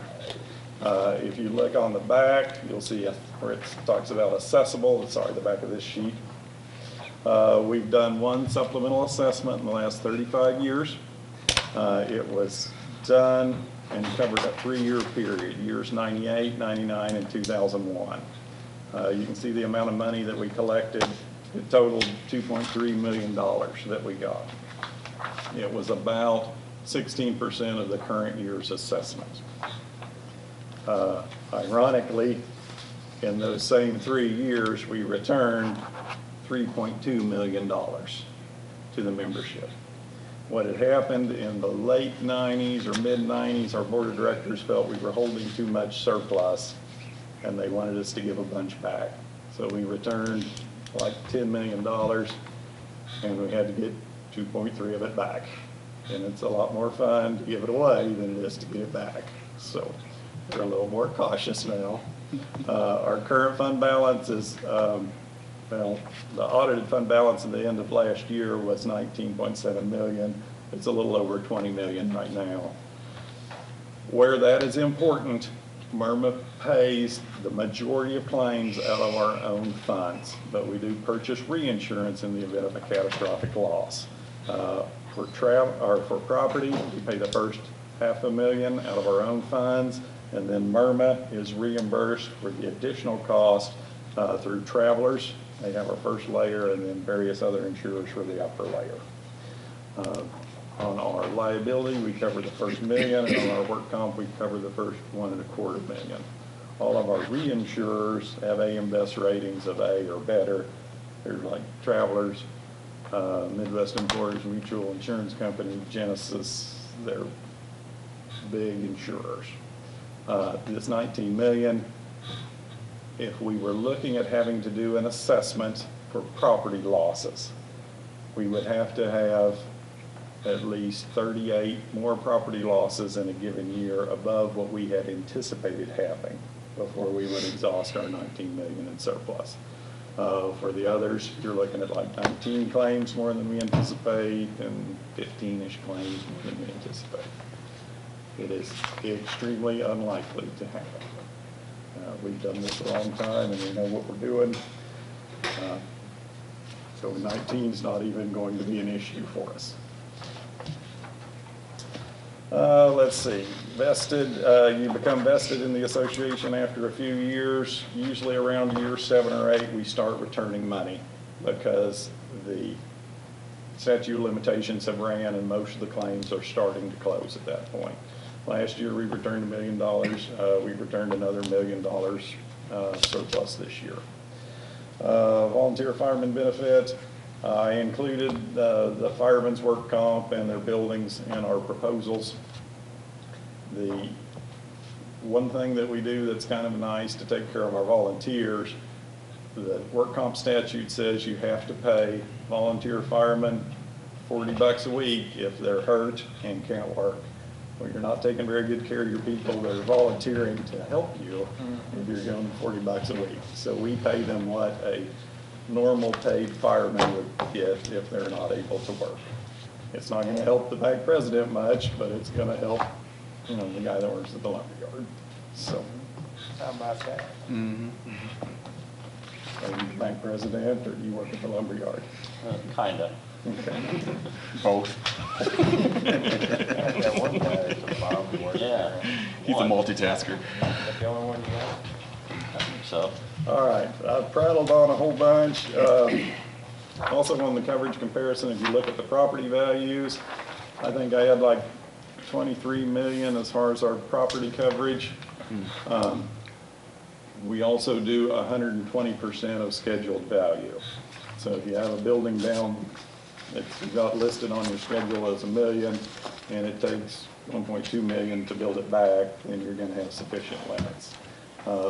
We don't want you to undervalue your property because of that, but if there was a severe event where materials became hard to get, or if you're just off a little, it gives you some wiggle room before you run out of limits. What questions do you have? Employment practices liability. I know there was a major city close to us that lost a huge lawsuit. I think it was in the police department, and it was over one person was passed over for promotions because of his sexual orientation, and they lost a multi-million-dollar. Doesn't that come under employment practices? Yes. Yeah, that'd be EPL. We give you $1 million of employment practices coverage. So hopefully we're going to be able to teach you things that's going to keep you from making those kind of mistakes that cost you $1 million. We're going to let you call the HR helpline, and that attorney's going to tell you what you need to do to hopefully keep from having a $1 million claim. I've spent $1 million before on an EPL claim, but it had like 14 people involved in it. The biggest single individual EPL claim we've had's been $430,000.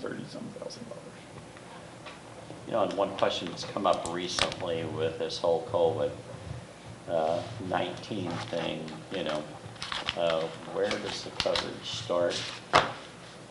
And a lot of gray areas there of where they have caught it. Okay. You know, I've asked a lot of questions about that, and there's not a lot of answers. All right. Well, I can give you the not answers if you'd like those. For workers' compensation, your first responders are now covered by workers' compensation. It's presumed to be caused by work.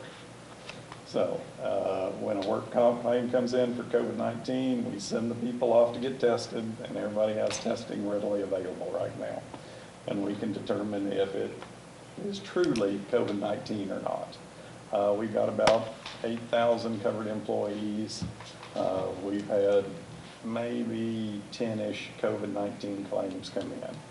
There haven't been any that were confirmed COVID-19 that were from work. We've had 2 that were confirmed COVID-19, but they got them from a household member. So that it's presumed to be caused by work, but it is rebuttable or refutable. So we can say, well, according to this, you more than likely got it from your spouse as opposed from an employment situation. However, if we can't do that, then it would squarely fall on work comp. For your non-first responders, it is an occupational disease. It's not something that is new. Occupational diseases have always been covered by work comp or have for a long time. So, but the burden of proof is on the employee to show that it came from employment. Originally, when there was only 1 or 2 cases, they were tracing them back and finding out where they came from. Now that there's community spread, they're not as successful in tracing those back. But, so first responders, there's a good chance that they could fall on work comp system. Regular employees, it's gonna be hard to prove that it came from their employment as opposed to someplace in town, a grocery store, or any place else the employees go. That's just like a back injury though. Yeah. You know, did it happen at home? You know, or did it happen at work, so that there's not an exact. Yeah, there has to be a triggering incident. Right. So there's still a lot of gray area. Yeah, there'll probably be some litigation. We will cover the ones that are sticky, and we'll fight the ones that are, where we think we've got the possibility. So the city's litigation would be covered? Oh, yeah. Oh, sorry, yes. So if we deny a liability claim where we tell the claimant that the city isn't responsible, it's not the city's fault, well, that's a claim denial. And if they say, well, we're gonna sue you, then we defend the city. If we deny coverage to the city where we say, no, sorry, that thing is not covered, then they'll sue us. Could you talk a little bit about the cyber and privacy liability? Yes. If you, did you hand out the full proposals? Yeah. Okay, if you look at the full proposal, it gives you a breakdown as far as all the different things that are covered. So it should be in your packet. So our airport liability and our cyber and privacy liability, those two things are group purchases. They're not covered by MIRMA through our traditional funds, it's just something that we buy as a group. So I'm not as familiar with those. They cover extortion costs,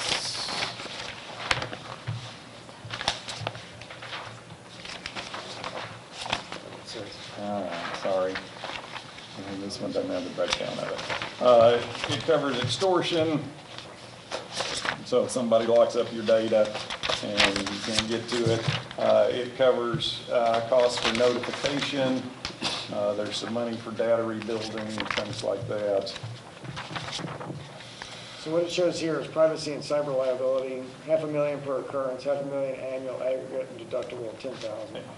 Yeah, it's, the bid specs is what has the breakdown as far as all things that are covered. Okay. Sorry, I did not include that. It covers a bunch of stuff. I can't tell you exactly what it is. Okay. Do we know if our current equipment on our current operating system would be covered? Some of our equipment is a little outdated, so we have some Windows 7 concerns. stuff. Yeah. What they're interested in is to make sure that you have decent firewalls and you're backing up your data. Those are the main two questions that they look at. Now, I don't know what's going to happen to Windows 7, but haven't they dropped support on it? Yeah. Yeah, a while back. I get kind of confused here a little bit. You say you're not an insurance company, but then you're paying out a portion of the claims. Right. Okay, so you do mutual aid agreements with other entities. That is the similar statute is what we're formed under. We're a cooperative agreement between 3 or more public entities that have pooled together for the purposes of providing insurance, but we're not an insurance company. So I talk about assessments instead of premiums. We have a coverage packet instead of a policy, things like that. Yeah, we're technically not an insurance company. We look a lot like an insurance company. How many members on the board of directors and how are they selected? There's 10 members on the board of directors. They're on 3-year terms, and we elect them 3, 3, and 4 every year. They are elected by and from the membership. How long have we been insured with them? NPR? Yes.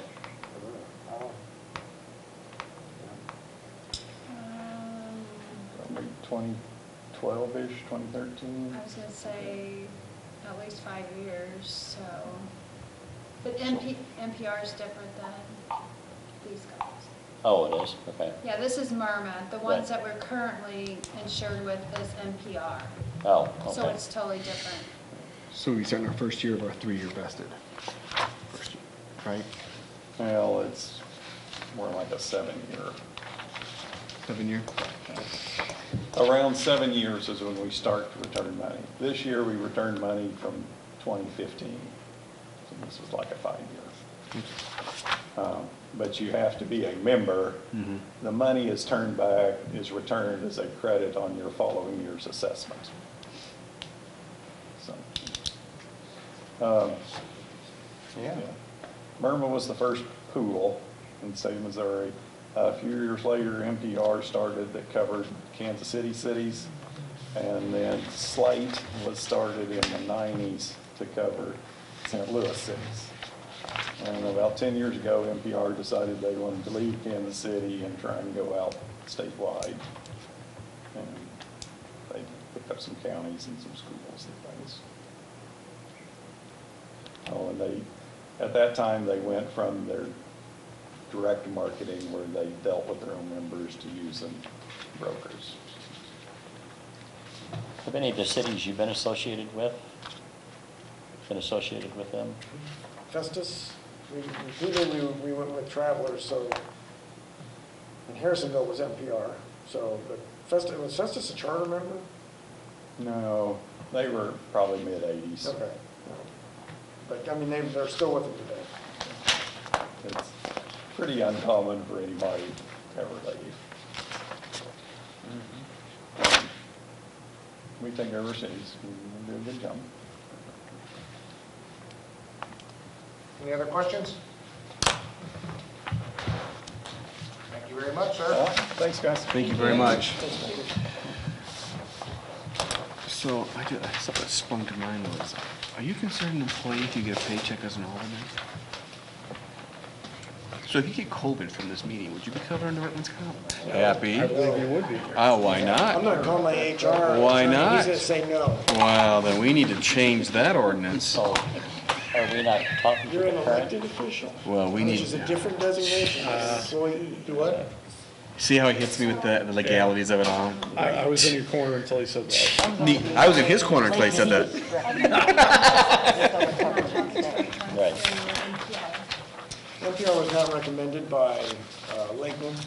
They were the representative for NPR for us. Okay. So through this process, they've been eliminated, and we've notified them that we're not going to renew.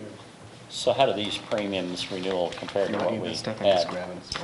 NPR was in the 140,000 range. It was on another spreadsheet that I gave you. So the other two came in lower. Tokyo and Bitco were the least expensive. I know.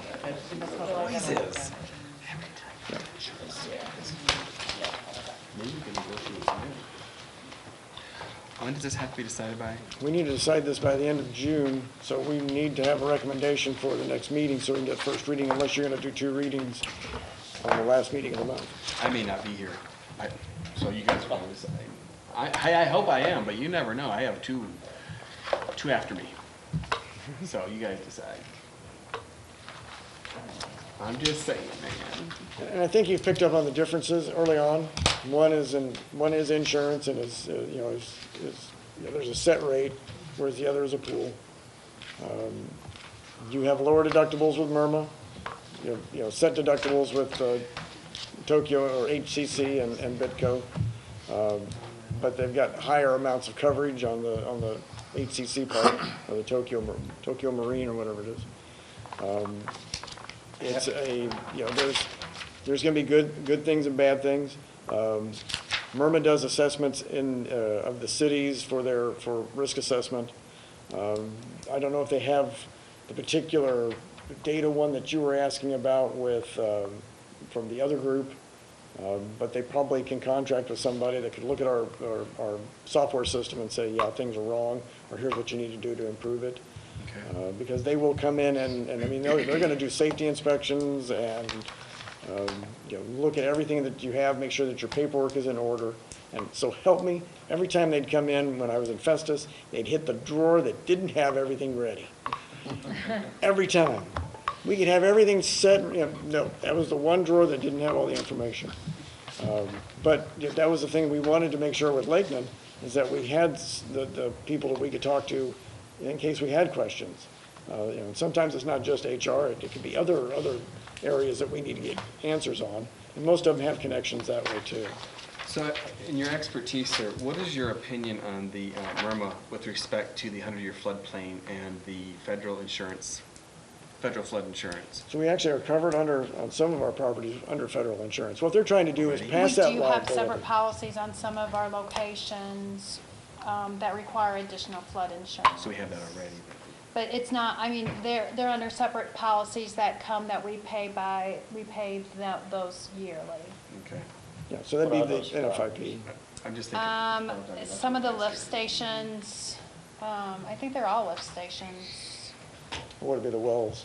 I think there's a lift station up on Riverview, and then there's another location down by the Front Street right there. So My that's backyard. a lift station You're there right. too. Okay. I just want to make sure we're aware of that too when we're thinking about this. I mean. So what you're trying to do is pass that liability on to somebody else. That saves you money. Oh, yeah. Yeah. That's okay. All right. I just want to make sure I was clear.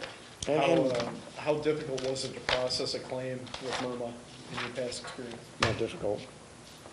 I mean, they're gonna, we had some battles that we were fighting when I was in Festus, and they were there for the city and backed the city. I mean, we had one sewer backup claim that they were fighting tooth and nail instead of paying off, because they felt that what we did as a city was right, and it wasn't that they weren't trying to extend it just to make a point, but it's like, you guys did what you were supposed to, and the claim just shouldn't be what they're asking for. And they didn't want, the other party didn't want to settle for what MIRMA thought they deserved. So. In your experience, how does MIRMA treat the employees with respect to workman's comp? Have you ever had experience with that? We've never had you can't say you never had a negative issue, because your employee may look at it differently than you, but I never felt like they disregarded what the employee was trying to do, or disregarded the employee. We cover them, or they cover them as best they can, and we would do what we could to help them. But if they didn't feel that the claim was responsible, then they wouldn't pay it, or they wouldn't cover it. Like any insurance company? Yeah. Okay, thank you. We've had some sewer claims. I guess has that been one of our major claims, that vehicle? I would imagine that those are usually what you end up with, because of the I&I that gets in the sewer system. You're going to have those backups, or you're going to have clogs somewhere in the system. But when you have a utility, that's what happens. You can get. No, I meant as far as our claims in the past. Oh, yeah. Yeah. Have been. That and the UV system that got flooded. Right. So if we go with MIRMA, then we're gonna be with MIRMA. Right. How long has Festus been with them? It was Festus Oh, since the 80s. Yeah. So my question is then, what do you, may I ask how you're feeling?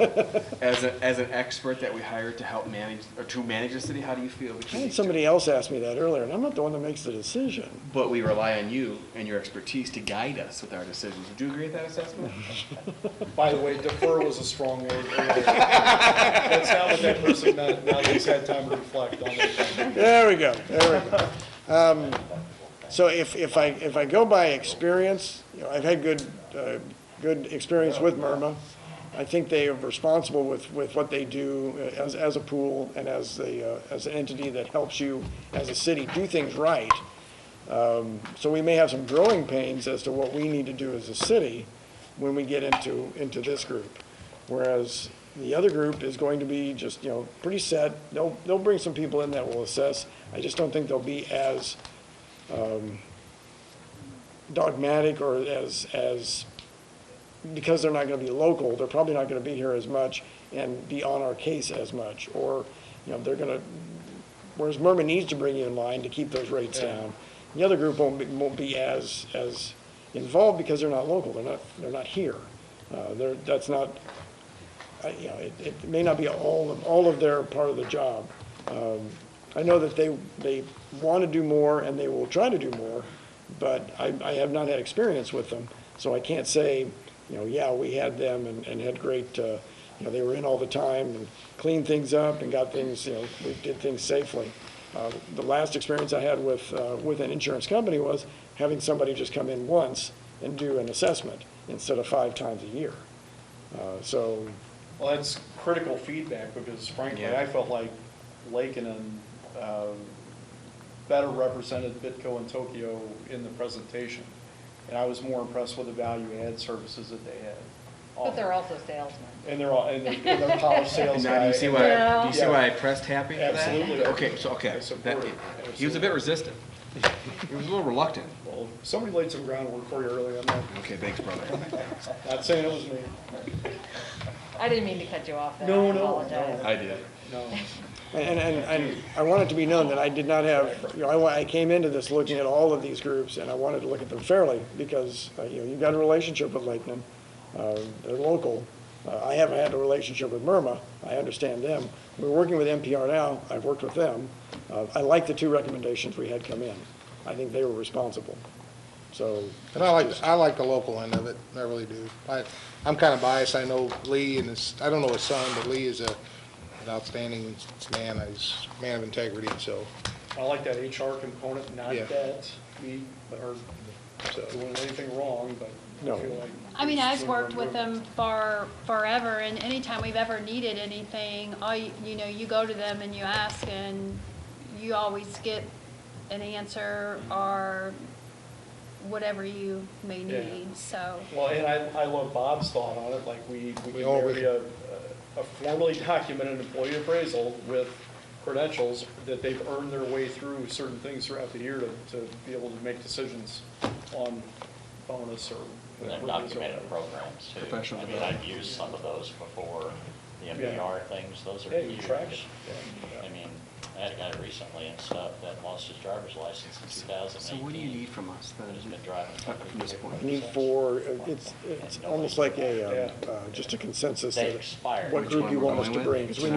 Because we need to bring an ordinance to be read twice, or read 2 times the next month. Did he get him back? So what they're asking for tonight, gentlemen, and ladies, I'm sure you are aware of this, they want a consensus tonight, so you guys can start spooling together an ordinance. So what are our thoughts on this? Where are you on this, Buck? I've always liked the lead operation, and I think you're very comfortable with them.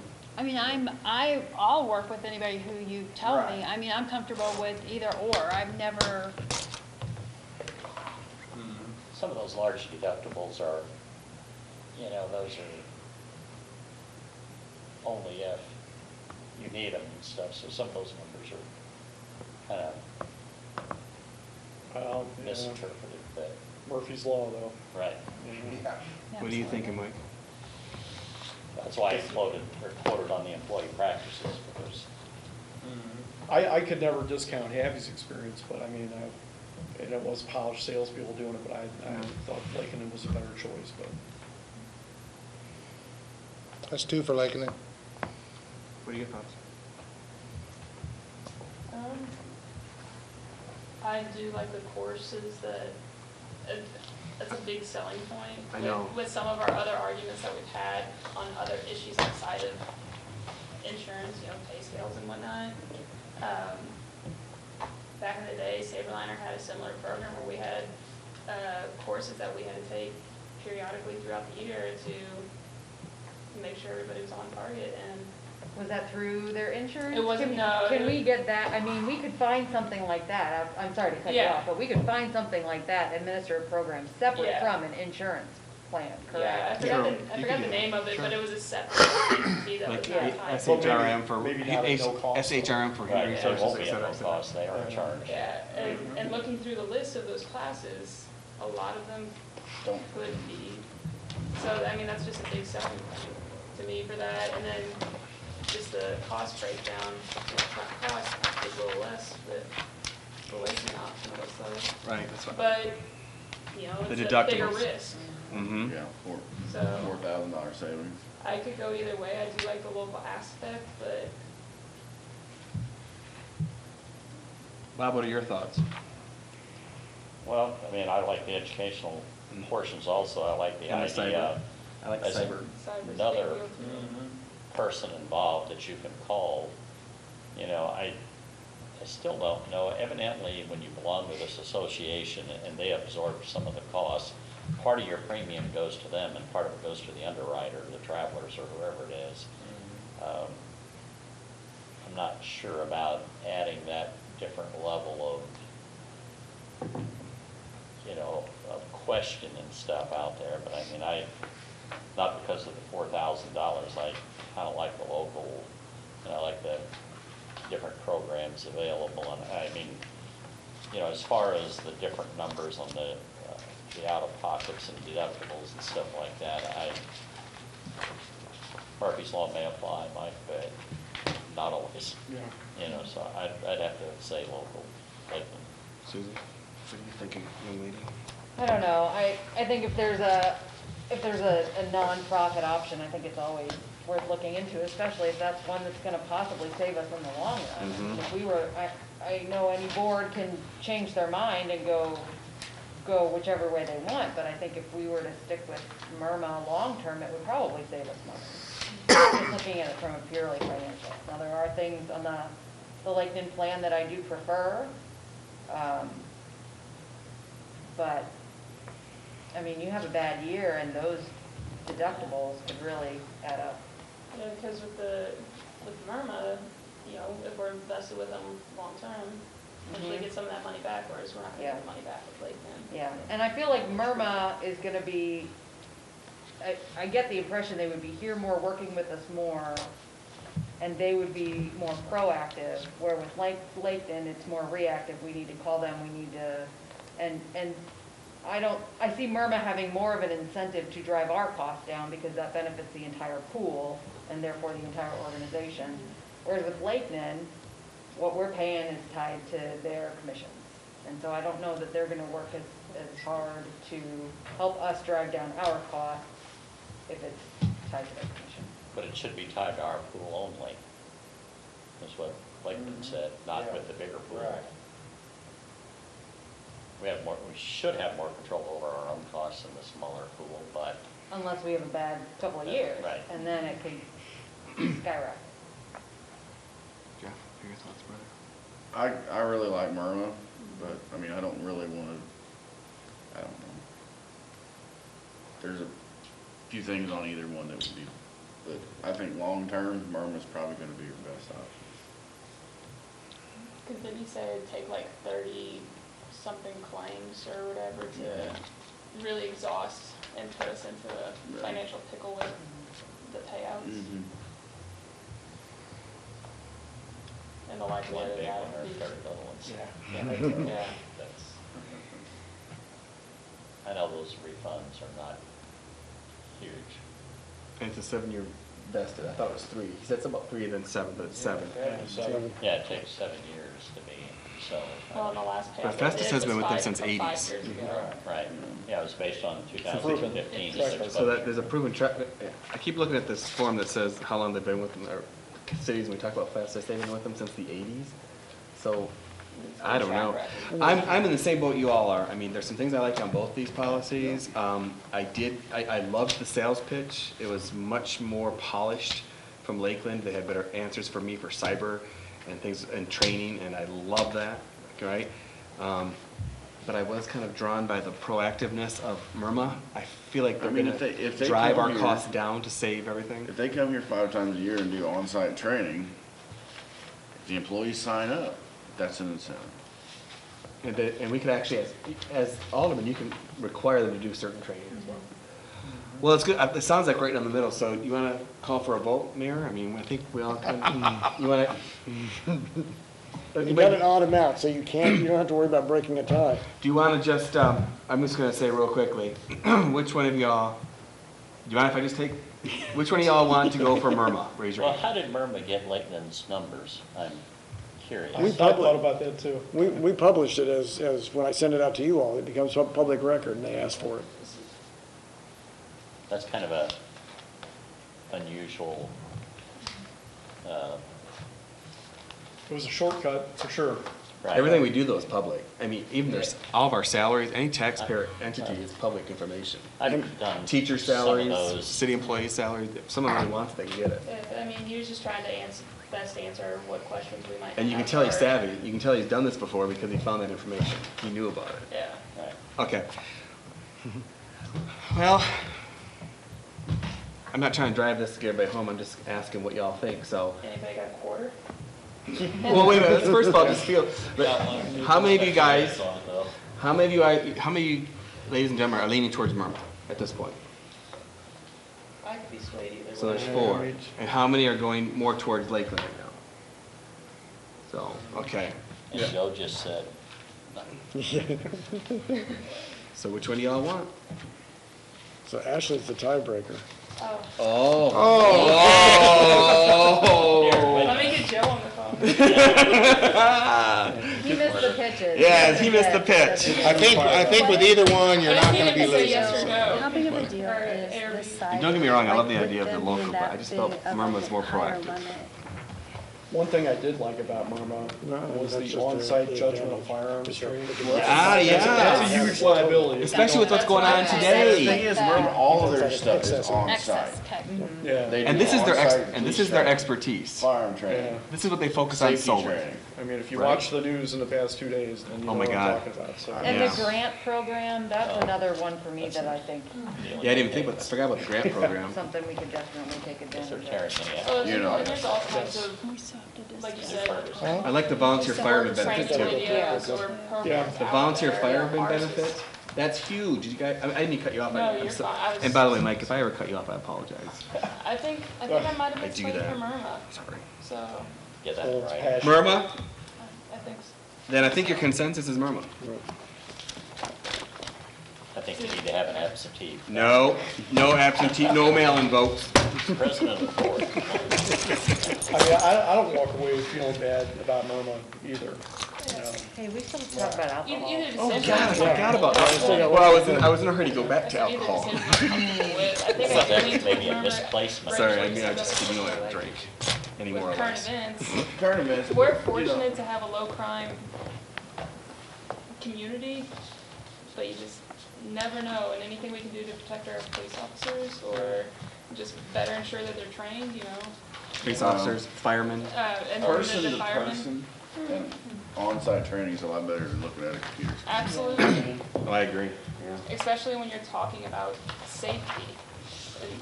And that's gonna be at no cost to us. They're gonna do Right. this. Yeah. Right, right. Especially if, and if they're looking into the feasibility of a range, but there's some other things we could do. And the firemen I'm sorry, I benefit started is- packing Yeah, the fireman up. benefit. Jeff, why didn't you tell me to stop packing up? Okay, so we're gonna bring back an ordinance approving Murma as the liability workers' comp coverage insurance on the June 9th, is that right? 10th, 11th, June 11th, something like that, anyway. Something like that. All right, I can say real fast, but I know you all have studied this very closely.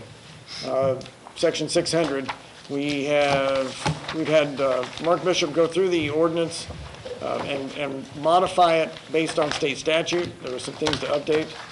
Most of it came down to, I think, breweries. There were some changes there. What we were looking at mostly is needing to change our application because it was out of date.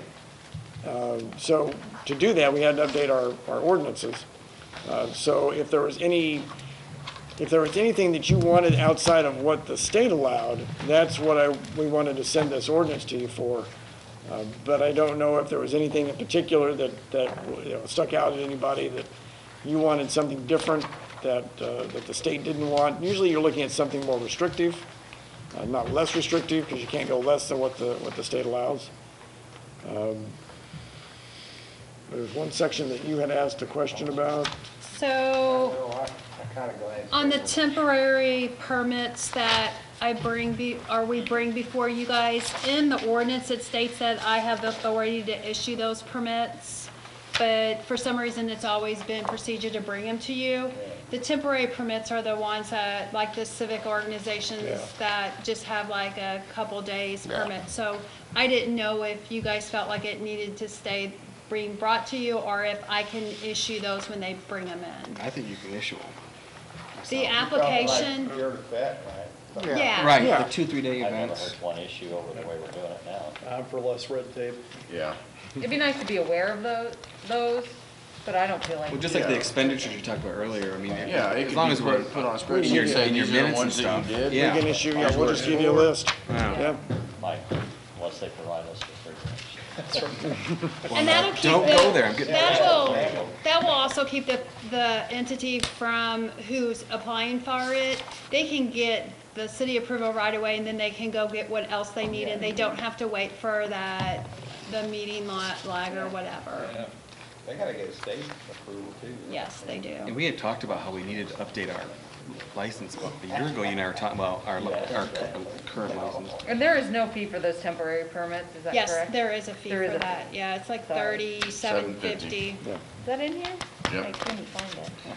Pam, with your experience, do you Section see any 600. issues with this? Well, I went through it, and there was one that he had left in there, and it had to do with the food. Oh, It I still had to do with the food part of it, Right. and so we took that out before we brought it to you. So after I asked Mark about it, so we just have to update that application, and we'll have. I mean, will they approve the application too, or is that just going to be As long as the administrative? application is based on this, we're just looking to simplify it, make it We're going to make legible. it as simple as. Yeah. We're looking for something for the 1970s. Yeah. Well, I trust your Pretty opinion. complicated I the way think it looks. if you're comfortable with it, I think Well, it's I'm very great. comfortable if Mark says it's okay. Mark said it was okay. Mark he looked at it, so. So you need us to make a motion or Yeah. what? Just go Just for that it? we can bring it back Yeah, I to you mean, at the. yeah, we'll just bring it back, you know, this I want making a choice, not worried about this.